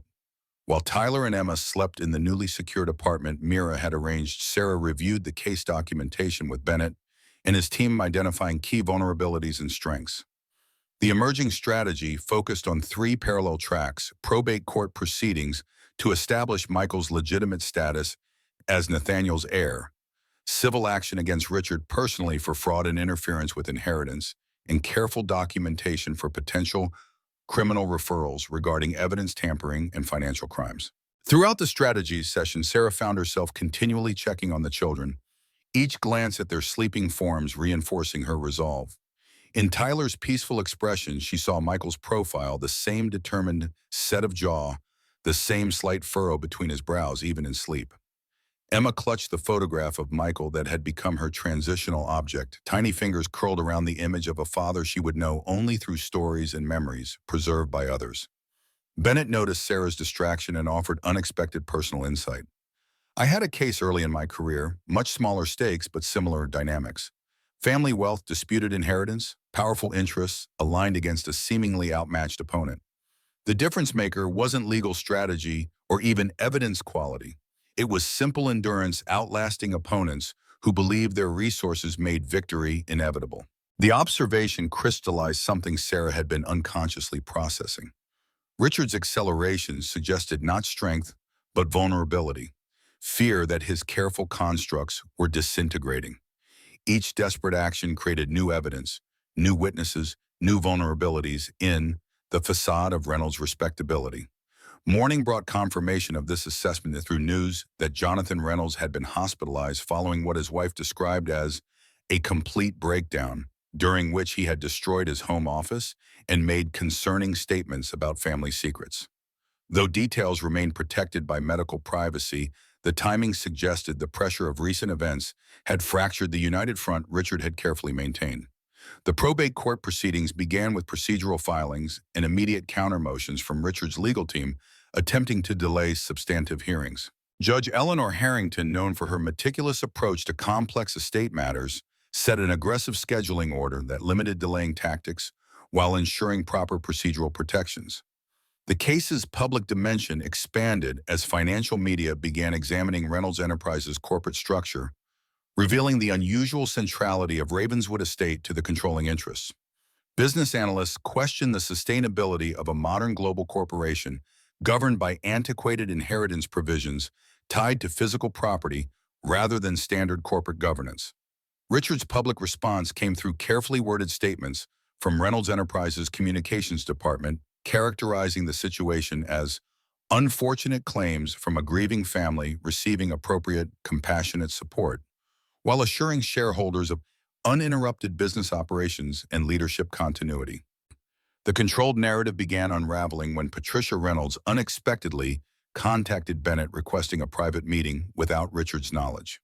Her motivations remained unclear, potential self-preservation, as the legal consequences became apparent, or perhaps genuine concern about the direction of her brother's increasingly desperate tactics. Bennett arranged the meeting with appropriate security precautions, including third-party witnesses and recording protocols. Sarah's presence was deemed essential, though the potential for manipulation or information gathering disguised as cooperation remained significant. Patricia arrived at the neutral location, a conference room at Bennett's associates firm, without the polished confidence she had projected previously. Her designer outfit remained impeccable, but nervous gestures and frequent glances toward the door suggested genuine apprehension about the meeting being discovered. "I want certain assurances before I share information." She began, her aristocratic Boston accent more pronounced under stress. "Immunity considerations, financial protections, and exclusion from certain aspects of the case." Bennett's response balanced professional courtesy with unmistakable boundaries. "We'll consider appropriate accommodations based on the value and verifiability of information provided. Without knowing what you're offering, we can't make specific commitments." Patricia's calculation played across her features, weighing self-interest against family loyalty, potential consequences against potential protections. "Richard is destroying documents beyond what you have already discovered. There's a secure facility in Western Massachusetts where the most damaging evidence has been relocated. Nathaniel's original will, the marriage certificate, Elizabeth's death investigation, everything that would establish Michael's legitimate claim." The potential significance of this information warranted further engagement despite skepticism about Patricia's motives. Bennett's measured follow-up established the facility's location security protocols and documentation expected to be found there. Most critically, he secured Patricia's admission that she had personally witnessed Richard discussing the removal of these documents specifically to prevent them from being discovered through court proceedings. "Why are you coming forward now?" Sarah finally asked the question, cutting through procedural discussions to the human element beneath. Patricia's composed facade cracked slightly, revealing unexpected complexity. "I was there when Elizabeth died. I didn't know Richard's plans, only that he said she was becoming problematic about Michael's inheritance rights. I thought he meant legal maneuvering financial settlements. When the accident report came, he said it was fortunate timing. I've carried that for 28 years, telling myself it was coincidence that Richard couldn't possibly have." The implication hung between them not just fraud and evidence tampering, but potentially murder to secure inheritance rights. Patricia continued, her voice steadier but quieter. "When Michael's accident happened with the same brake failure pattern, I recognized the symmetry. Richard believes himself untouchable beyond consequence. He's already discussing contingency plans regarding your continued interference. I'm not willing to be complicit if those plans resemble previous solutions." The warning carried unmistakable gravity. Richard's desperation had progressed beyond legal maneuvering to potential physical threats. Patricia's information about the secure storage facility provided crucial investigative direction, but her warning about Richard's escalating desperation necessitated immediate security reassessment. As the meeting concluded with formal documentation of Patricia's statements, Sarah confronted the reality that their legal victories had pushed Richard toward increasingly dangerous countermeasures. The stakes had elevated beyond inheritance rights and corporate control to fundamental safety for her, the children, and potentially their key witnesses. Bennett initiated emergency security protocols while filing for expedited court orders to secure the Western Massachusetts facility and its contents. The legal machinery continued its methodical progression, but the human element had transformed Richard, now presented not just as a financial adversary, but as a potential physical threat operating beyond legal constraints. Sarah's return to the safe house that evening carried new weight, the understanding that their security measures weren't merely procedural, but potentially life-preserving. Tyler sensed the shift immediately, his intuitive awareness manifesting in closer physical proximity and increased questions about when the bad people would stop trying to hurt them. Tucking him into bed, Sarah struggled to balance reassurance with appropriate caution. Sometimes people who have done wrong things get scared when they might get caught, she explained, smoothing his dinosaur pajamas. They might try to hide the evidence or blame others. But there are good people helping us make sure the truth comes out. Tyler's response carried the innocent wisdom that had sustained her throughout their ordeal, his small hand patting hers with surprising gentleness. Dad always said the truth is like buried treasure. Sometimes you have to dig really deep. But once you find it, nobody can take it away again. In that moment, Sarah felt Michael's presence more strongly than at any point since his death. His values living on through their son, his determination to uncover the truth now carried forward through her own relentless pursuit of justice. Richard had calculated every variable except this, that Michael's legacy wasn't just evidence in hidden chambers, but the unbreakable bonds between those he had loved, now united in exposing the truth he had died seeking. The secure storage facility in western Massachusetts occupied a renovated Cold War-era communications bunker, its unremarkable exterior disguised as an agricultural equipment warehouse. Judge Harrington's emergency order authorized law enforcement entry, but Richard had anticipated this move. When federal marshals breached the reinforced doors at dawn, they discovered meticulously labeled shelving completely empty, except for a single manila envelope addressed to Mrs. Michael Reynolds. Inside was a bankruptcy notice for Michael and Sarah's Chicago property, backdated and forged to create the appearance of financial desperation predating Michael's death. The implied narrative was clear. Sarah's inheritance claims stemmed not from legitimate rights, but from financial ruin driving her to opportunistic extortion. Bennett recognized the strategy immediately. Richard is creating a parallel narrative establishing Sarah as financially desperate and mentally unstable, manufacturing evidence to support claims she fabricated the inheritance dispute for financial gain. The empty facility was a trap designed to make their legal pursuit appear misguided and paranoid. The setback temporarily derailed momentum in the probate proceedings as Richard's legal team demanded sanctions for harassment based on unfounded accusations. Judge Harrington denied these motions but required additional evidentiary hearings before proceeding further, creating the delays Richard needed to continue obscuring evidence. Financial pressure mounted simultaneously as Reynolds-connected financial institutions accelerated foreclosure proceedings on the Chicago property, froze Michael's remaining accounts citing potential fraud investigations, and initiated reviews of his life insurance payment based on new information about potential policy violations. The strategy was transparent, drain Sarah's resources through multiple fronts while undermining her credibility through strategic information leaks. Business publications ran specialized articles questioning Michael's archaeological career, suggesting professional misconduct that conveniently couldn't be refuted by the deceased. Society columnists published thinly veiled blind items about certain widows, manufacturing inheritance claims against established Boston families. Most concerning was the escalation to direct intimidation. Martha Wilson reported suspicious individuals photographing her home. Dr. Morgan discovered her university office had been searched. Stanley Franklin was terminated from Ravenswood after 52 years of service, his staff housing revoked without notice. These developments necessitated a strategic pivot.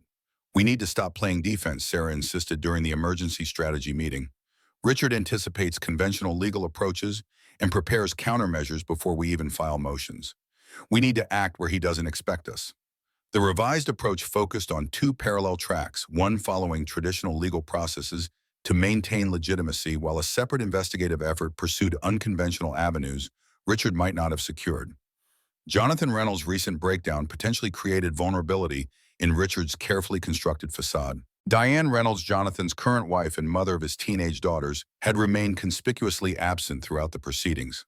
Unlike Emma, Jonathan's ex-wife, who had provided testimony about Richard's manipulation, Diane maintained connections with the Reynolds family foundations and social circles, despite her husband's increasing instability. Mira's background research revealed Diane's complicated position, a former Reynolds Enterprises executive who had married Jonathan after his divorce, maintained significant philanthropic responsibilities within Reynolds-controlled foundations, and now navigated her husband's deteriorating mental health while protecting their daughters from both public scrutiny and Richard's controlling influence. Initial outreach through formal channels predictably failed. Diane's assistant politely declined meeting requests citing family health priorities. The breakthrough came unexpectedly through Tyler, whose innocent comment about missing his science club connected with Mira's discovery that Diane's daughter Sophia attended the same specialized STEM summer program Michael had helped develop at Chicago's Museum of Science and Industry. The connection provided natural context for Sarah to attend a parent information session for the upcoming summer term, where Diane would be present as a major program donor. The encounter required delicate balance, genuine interest in the educational opportunity for Tyler, while creating space for potential private conversation with Diane away from Reynolds' surveillance.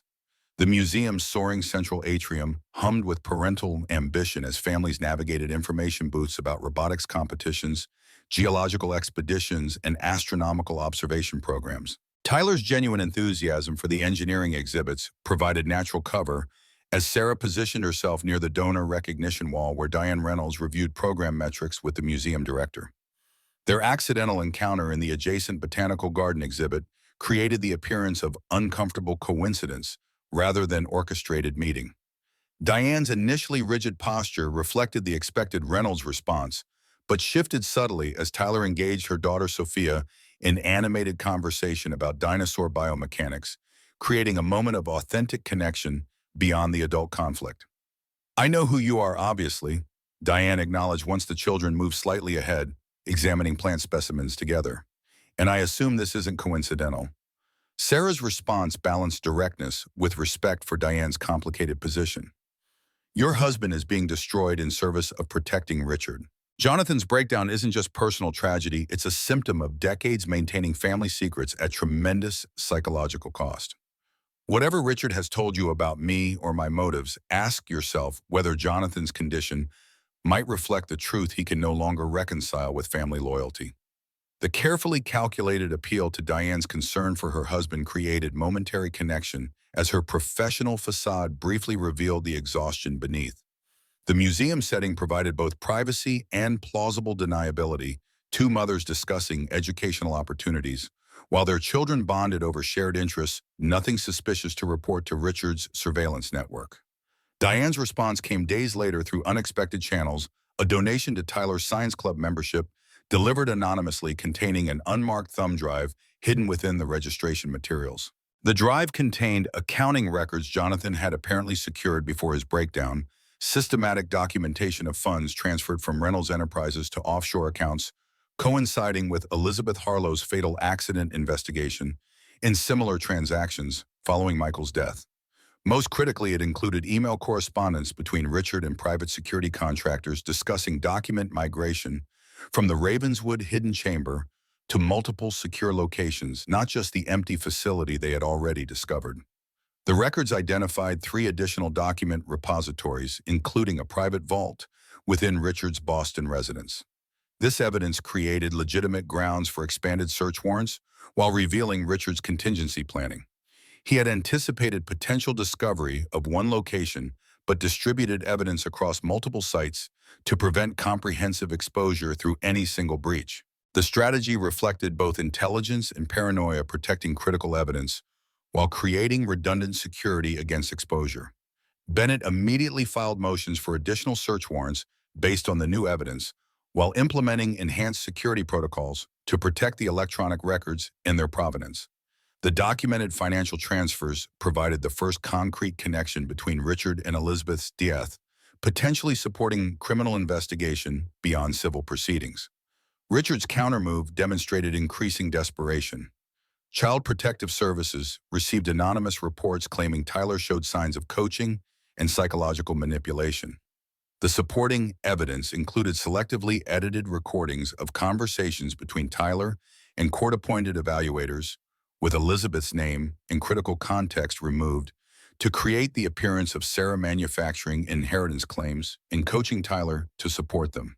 The CPS investigation required immediate defensive measures, including independent psychological evaluation, confirming Tyler's statements derived from Michael's direct communications rather than Sarah's coaching. Dr. Patricia Collins, the court-appointed child psychologist, identified clear indicators of authentic childhood recollection versus adult-influenced testimony in her comprehensive report. Children describing genuine memories include sensory details, inconsistencies, and emotional associations adults wouldn't manufacture, Dr. Collins explained during her deposition.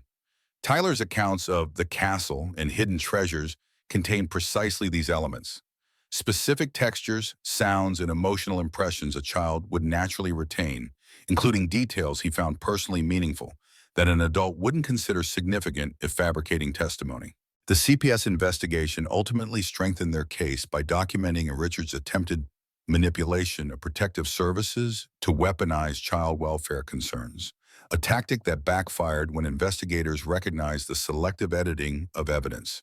Judge Colton issued a stern rebuke ordering comprehensive review of all communications to identify potential witness tampering or evidence manipulation. While these legal proceedings advanced incrementally, Mira's investigative team pursued the 3 additional document repositories identified in Jonathan's files. The private vault in Richard's Boston residence presented particular challenges given the security system's private staff and legal protections of a personal residence.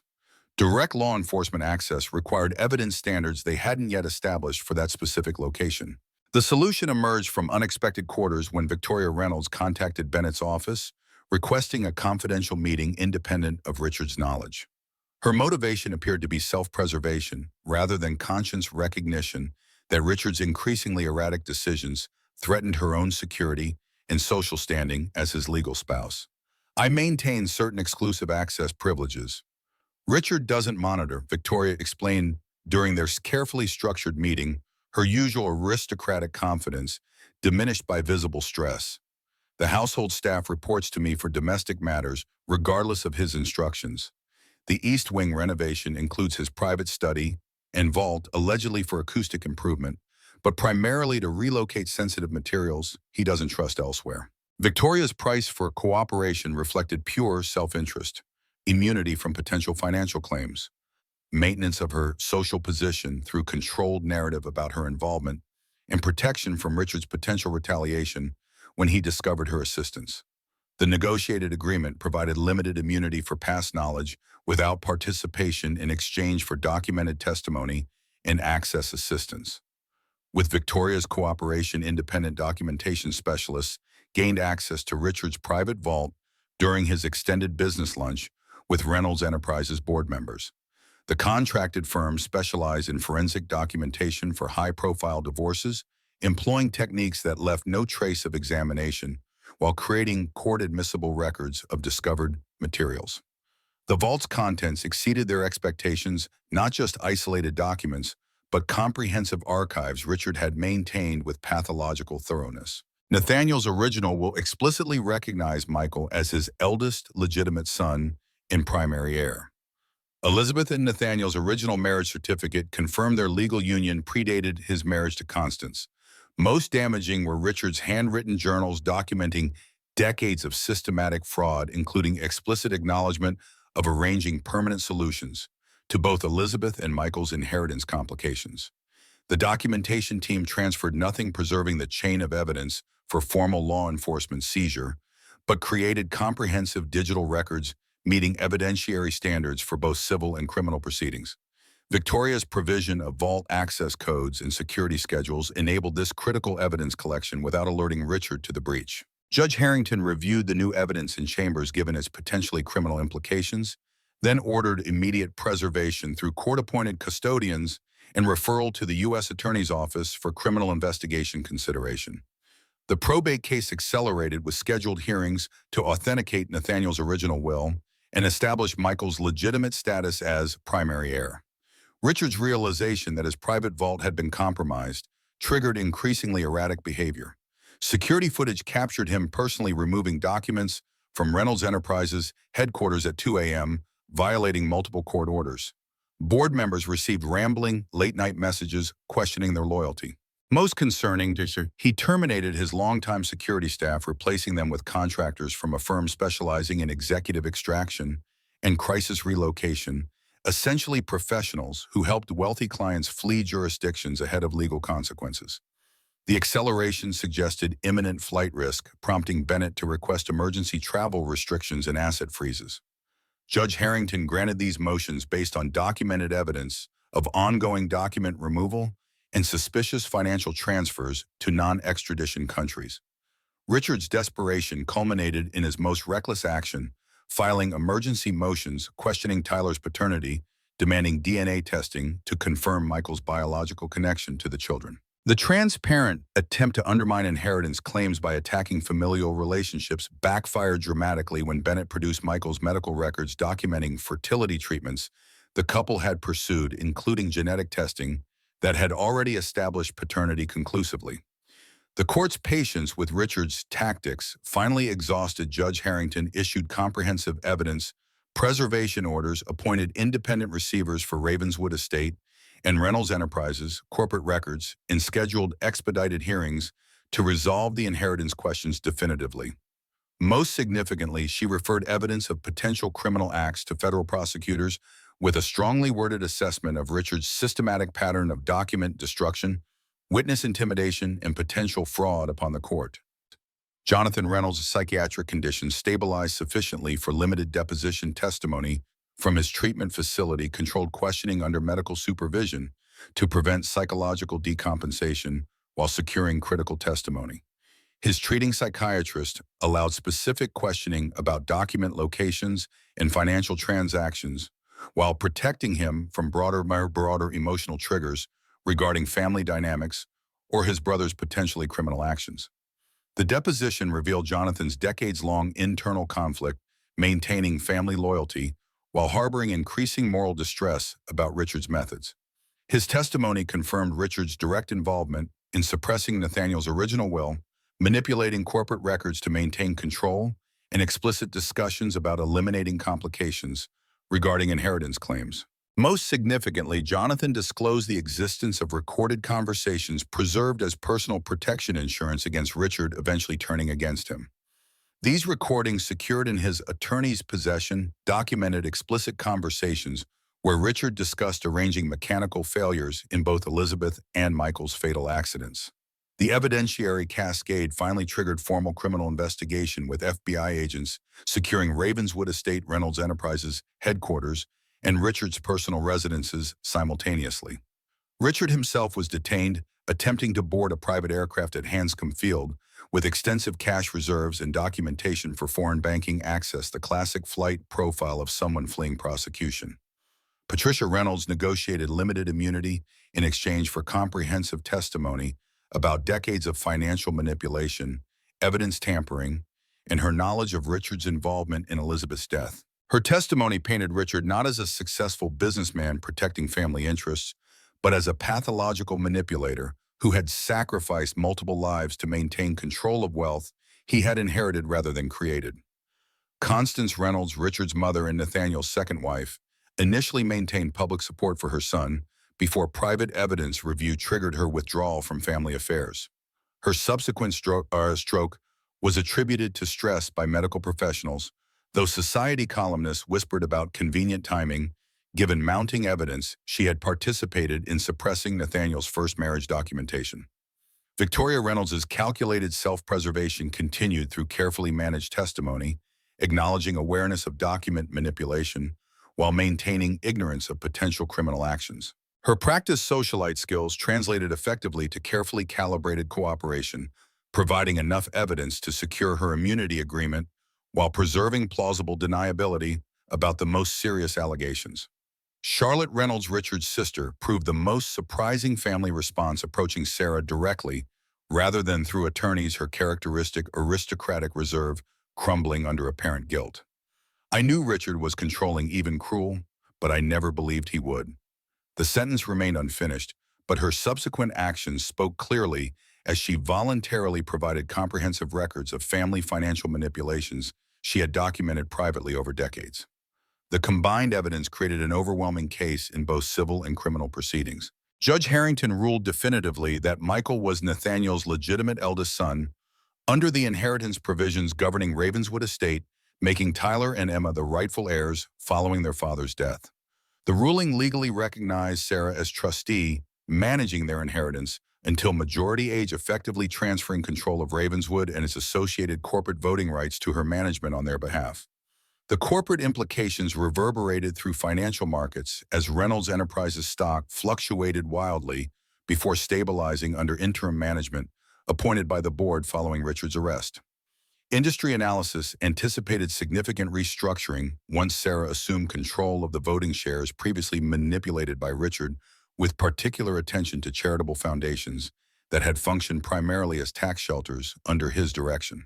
Criminal proceedings advanced simultaneously through grand jury investigation, informal charges against Richard for financial crimes, obstruction of justice, and potential involvement in 2 suspicious deaths.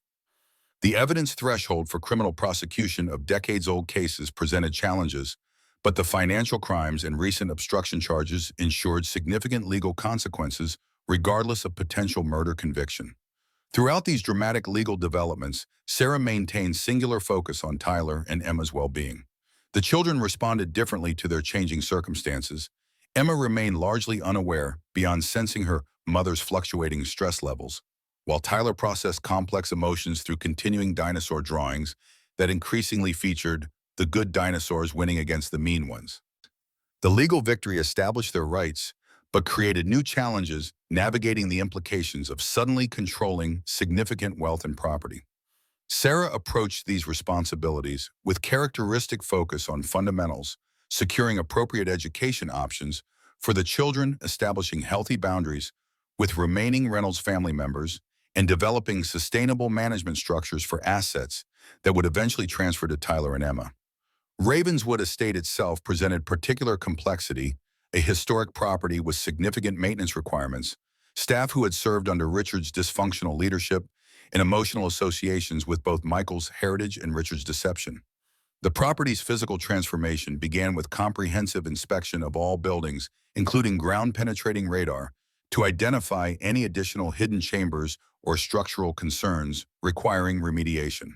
The woodkeeper's cottage underwent particularly intensive examination given its historical significance as the original document repository. Structural engineers discovered the underground chamber extended beyond the previously accessible section, with additional sealed rooms that had been deliberately concealed during Richard's hasty evidence removal. The sealed chamber's contents survived Richard's attempted destruction. Historical documents dating to Ravenswood's original construction, including architectural plans showing additional passages beneath the main house, correspondence documenting the original Reynolds shipping fortune, and most significantly personal journals from Augustus Reynolds establishing the ethical principles that had originally guided the family's wealth management before later generations' corruption. These historical materials provided context for Sarah's approach to rehabilitating the Reynolds legacy. Rather than continuing Richard's pattern of secrecy and exploitation, she initiated transparency measures, including professional archiving of historical documents, establishment of legitimate charitable foundations, with independent oversight and transformation of Ravenswood itself into a managed historic site with educational programs focused on regional history. Stanley Franklin, reinstated as a state manager with appropriate compensation for his wrongful termination, provided continuity during this transition period. His institutional knowledge proved invaluable in identifying staff loyal to Ravenswood itself rather than Richard's corrupt administration, while his personal integrity established standards for the restructured organization. The main house's renovation addressed both physical deterioration and psychological associations, preserving historical architectural elements while creating living spaces reflecting Sarah and the children's preferences rather than Reynolds' aristocratic pretensions. Tyler participated enthusiastically in redesigning spaces, his inherent creativity finding expression in suggestions for dinosaur rooms and science laboratories that architects incorporated into child-friendly areas balanced with appropriate historic preservation. The estate grounds underwent similar transformation, with overgrown formal gardens restored to accessible public spaces, nature trails established through wooded areas, and educational signage documenting both natural and human history. The changes reflected Sarah's vision of responsible stewardship, preserving the property's significance while making it serve broader community interests rather than private entitlement. Reynolds Enterprises required similar rehabilitation under Sarah's voting control. The corporate structure had become labyrinthine under Richard's leadership, with legitimate business operations obscured by tax avoidance mechanisms, offshore holdings, and circular ownership patterns designed to concentrate control while minimizing accountability. Sarah approached this responsibility by establishing independent governance mechanisms rather than attempting personal management of complex corporate operations beyond her expertise. Professional directors with demonstrated ethical leadership replaced Richard's cronies on the board. Independent auditors examined financial structures to identify necessary reforms. Most significantly, she established separation between Ravenswood's historical significance and modern corporate governance, updating antiquated inheritance provisions to prevent future concentration of unchecked power. These structural changes encountered predictable resistance from executives who had thrived under Richard's corrupt leadership. Senior managers accustomed to operating without oversight resigned when facing accountability measures. Financial officers who had facilitated questionable transactions suddenly discovered urgent opportunities elsewhere. The resulting organizational restructuring created short-term disruption but long-term sustainability. Throughout this transition period, Sarah maintained focus on the personal elements overshadowing institutional changes. Tyler processed complex emotions through child-appropriate therapy, developing healthy understanding of his father's legacy and his own future responsibilities without adult burden being placed on 8-year-old shoulders. Emma's developmental milestones proceeded normally within their new environment, her adaptation reflecting childhood resilience when surrounded by consistent care despite changing circumstances. Sarah herself navigated complicated grief, mourning Michael while managing the implications of what he had discovered, celebrating justice for his legacy while processing anger about preventable tragedy. Her professional identity evolved as well, transitioning from art restoration to cultural heritage management as she applied her conservation expertise to Ravenswood's historical collections and architectural preservation. Richard's criminal proceedings advanced through preliminary hearings toward trial, his legal representation transitioning from prestigious white shoe firms to specialists in criminal defense, as the case shifted from civil inheritance disputes to potential murder charges. His diminishing resources reflected court-ordered asset freezes, mounting legal expenses, and dissolution of the financial mechanisms that had preserved his wealth through fraudulent structures. Patricia and Jonathan Reynolds negotiated plea agreements, exchanging comprehensive testimony for reduced charges related to their knowledge of financial improprieties. Their cooperation provided prosecutors with insider perspective on decades of systematic fraud while strengthening the case against Richard as principal architect of both financial and potentially violent crimes. Victoria Reynolds maintained her carefully calibrated distance, providing required testimony while rebuilding her social position through charitable activities conspicuously separate from Reynolds' family connections.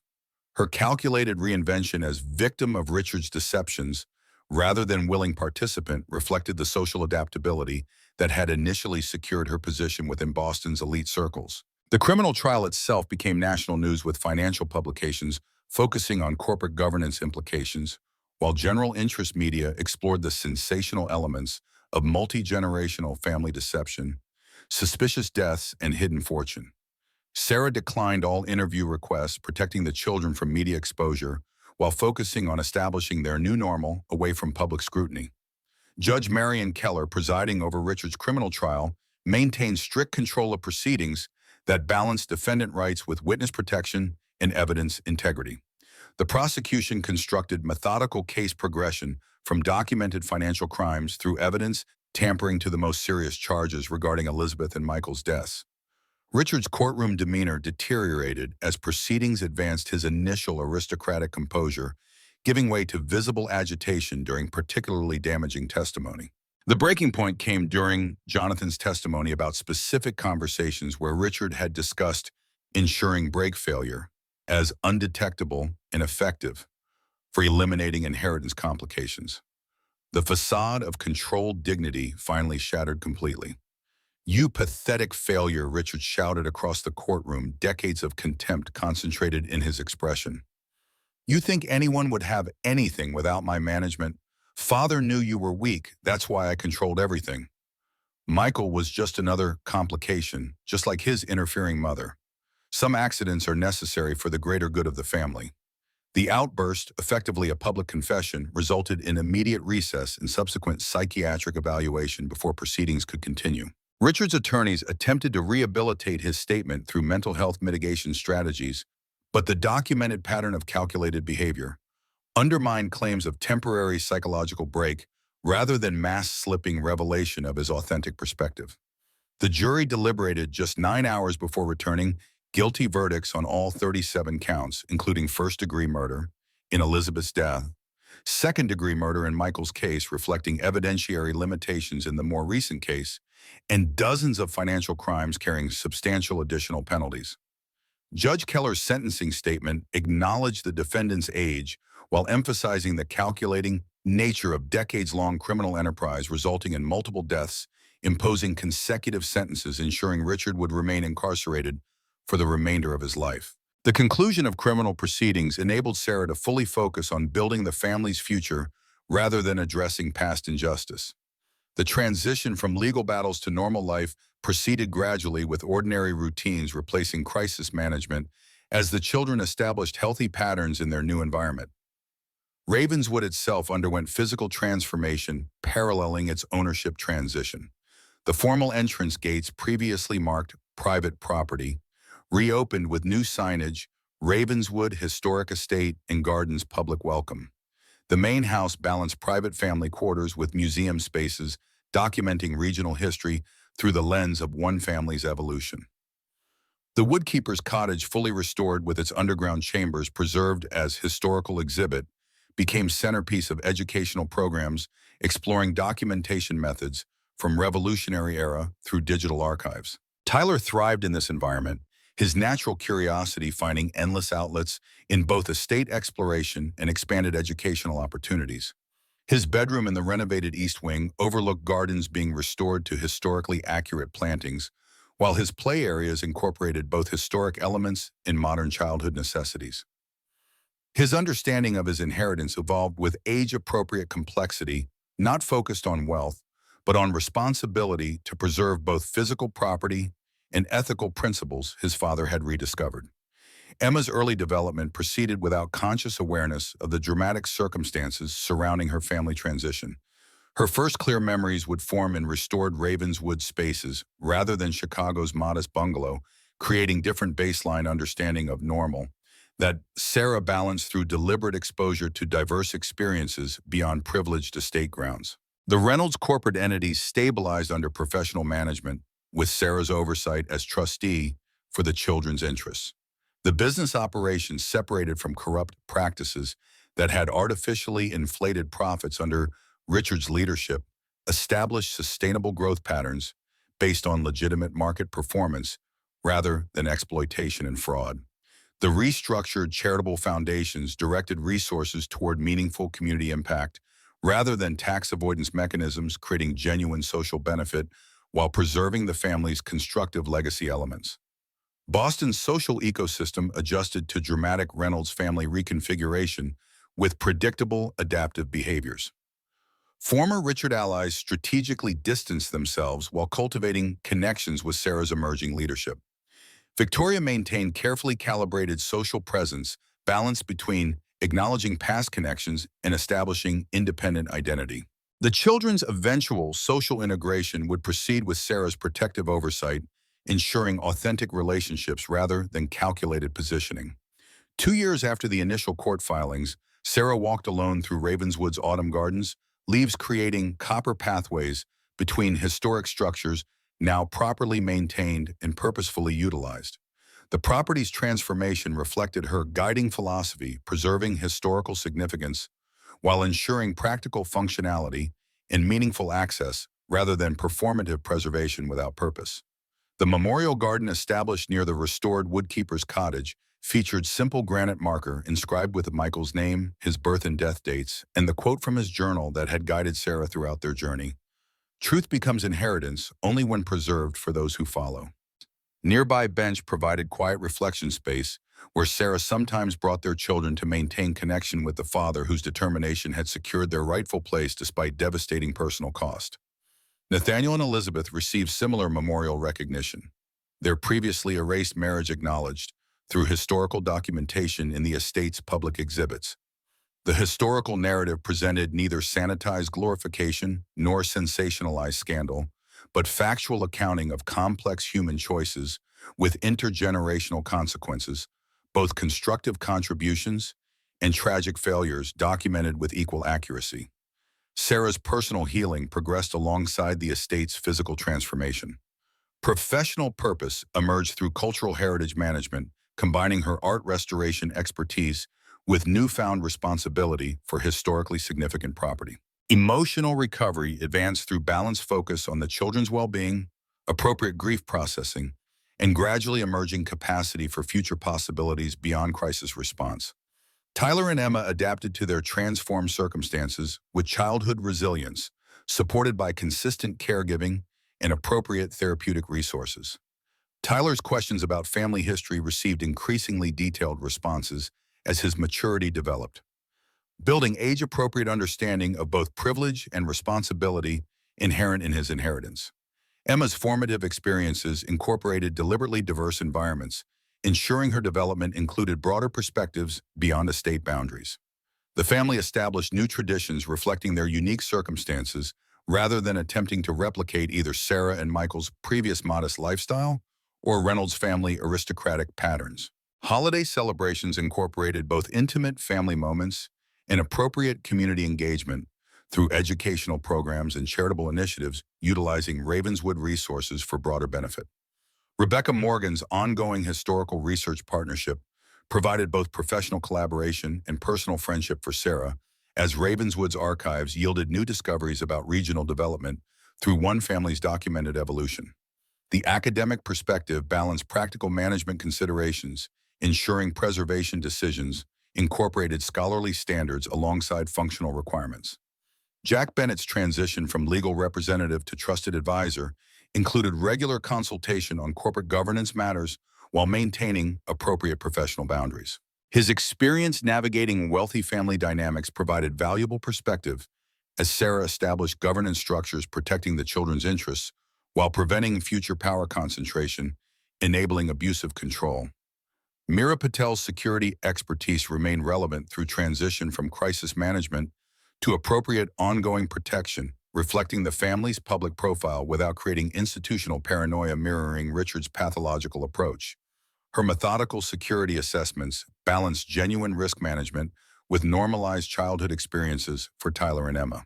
Stanley Franklin's retirement transition included mentoring his replacement while documenting institutional knowledge accumulated through 5 decades managing Ravenswood through multiple generations. His perspective provided invaluable continuity, connecting historical understanding with contemporary management requirements, ensuring preservation of worthy traditions while discarding dysfunctional patterns. Diane Reynolds maintained appropriate connection between her daughters and their cousins, establishing healthy relationship parameters, enabling Tyler and Emma to know extended family without exposure to lingering toxic dynamics. Her pragmatic navigation of complicated family history provided useful model for managing complex relationships without either artificial estrangement or forced intimacy. Architectural restoration throughout the estate proceeded with balanced approach to historical accuracy and contemporary functionality. Public spaces maintained period authenticity with appropriate conservation methods, while family living areas incorporated both historical elements and modern comforts, creating home rather than museum for daily life. The renovation philosophy reflected Sarah's overall approach, preserving significant heritage while ensuring practical usage serving current needs. The underground chamber beneath the woodkeeper's cottage, fully documented and stabilized by preservation specialists, became cornerstone of educational programming, exploring documentation methods across different historical periods. School groups learned archival principles through hands-on activities in the preserved space, connecting abstract historical concepts with physical environment where actual events unfolded. 5 years after Michael's death, Sarah stood in Ravenswood's central garden, watching Tyler demonstrate fossil identification techniques to visiting elementary students, his confident 9-year-old expertise reflecting both inherited academic inclination and practiced teaching skills developed through regular participation in educational programming. Nearby, Emma explored butterfly gardens with preschool visitors, her social confidence developing through regular interaction with diverse visitor groups enjoying the estate's public access areas. The scene embodied everything Michael had sought to preserve, not just property or wealth, but legacy of knowledge, ethical stewardship, and genuine community contribution. The inheritance he had died pursuing wasn't ultimately about control or possession, but about rightful recognition, enabling appropriate utilization of resources for purposes beyond personal enrichment or power consolidation. Sarah's transformation from overwhelmed widow facing seemingly insurmountable opposition to confident estate administrator reflected not just personal resilience, but reconceptualized understanding of wealth itself, not as possession to be hoarded or weapon to be wielded, but as responsibility to be managed for broader benefit while honoring legitimate inheritance. The Reynolds legacy underwent similar transformation from corrupt empire built on exploitation and deception to transparent institution combining business success with genuine social contribution. The restructured corporate entities they operated with ethical governance, ensuring sustainable performance without predatory practices. The reformed charitable foundations directed resources toward meaningful impact rather than tax manipulation. The historical property itself transitioned from exclusive enclave to educational resource with appropriate public access. Most significantly, the inheritance Michael had sought for his children encompassed more than financial assets or property control. It included restored truth about their lineage, recognition of their legitimate place in family continuity, an opportunity to develop their own relationship with both physical estate and intangible legacy without controlling dictates from earlier generations. The transformation Richard had desperately prevented through criminal means ultimately occurred through natural evolution once artificial barriers were removed, not destruction of Reynolds' legacy, but its rehabilitation through ethical stewardship replacing corrupt control. The estate Michael fought to reclaim would ultimately serve purposes beyond anything he could have specifically envisioned, guided by Sarah's principled management toward possibilities limited only by imagination rather than artificial constraints. Ravenswood's gates remained open, both literally and figuratively, to possibilities beyond single-generation vision, continuing evolution guided by ethical principles rather than rigid adherence to either tradition or contemporary fashion. The property Michael had recognized as his birthright became not endpoint, but foundation for ongoing development, reflecting each generation's understanding of responsible stewardship. Sarah's journey from desperate defense against overwhelming opposition to confident administration of complex resources embodied the transformation she had guided from fear-based hoarding of power to confident sharing of abundance. The inheritance Michael died pursuing became not conclusion, but beginning foundation for continuing evolution, guided by values transcending individual possession toward genuine legacy, benefiting those beyond immediate family boundaries. Tyler looked up from his fossil demonstration, catching Sarah's eye across the garden, with smile reflecting both Michael's features and unique personality developing beyond parentage. Emma's laughter joined the garden soundscape as butterflies danced through flowers planted where formal decorative species once grew without practical purpose. The scene captured everything worth preserving, not static wealth, but dynamic possibility, not controlled power, but shared abundance. The estate that had once inspired desperate criminal preservation of exclusive control now flourished through deliberate openness, its value multiplied rather than diminished through appropriate sharing. The inheritance Richard killed to possess ultimately prospered through principles he had pathologically rejected: transparency, creating trust; sharing, generating abundance; truth, establishing legitimate foundation for continuing evolution beyond single-generation vision. Ravenswood's future remained unwritten, its continuing development guided not by rigid adherence to past patterns, but by ethical principles adapting to evolving circumstances. The estate Michael had recognized as his legitimate inheritance became foundation rather than limitation, platform for possibilities beyond specific vision, guided by values transcending individual control toward genuine legacy, benefiting expanding circles beyond immediate family boundaries.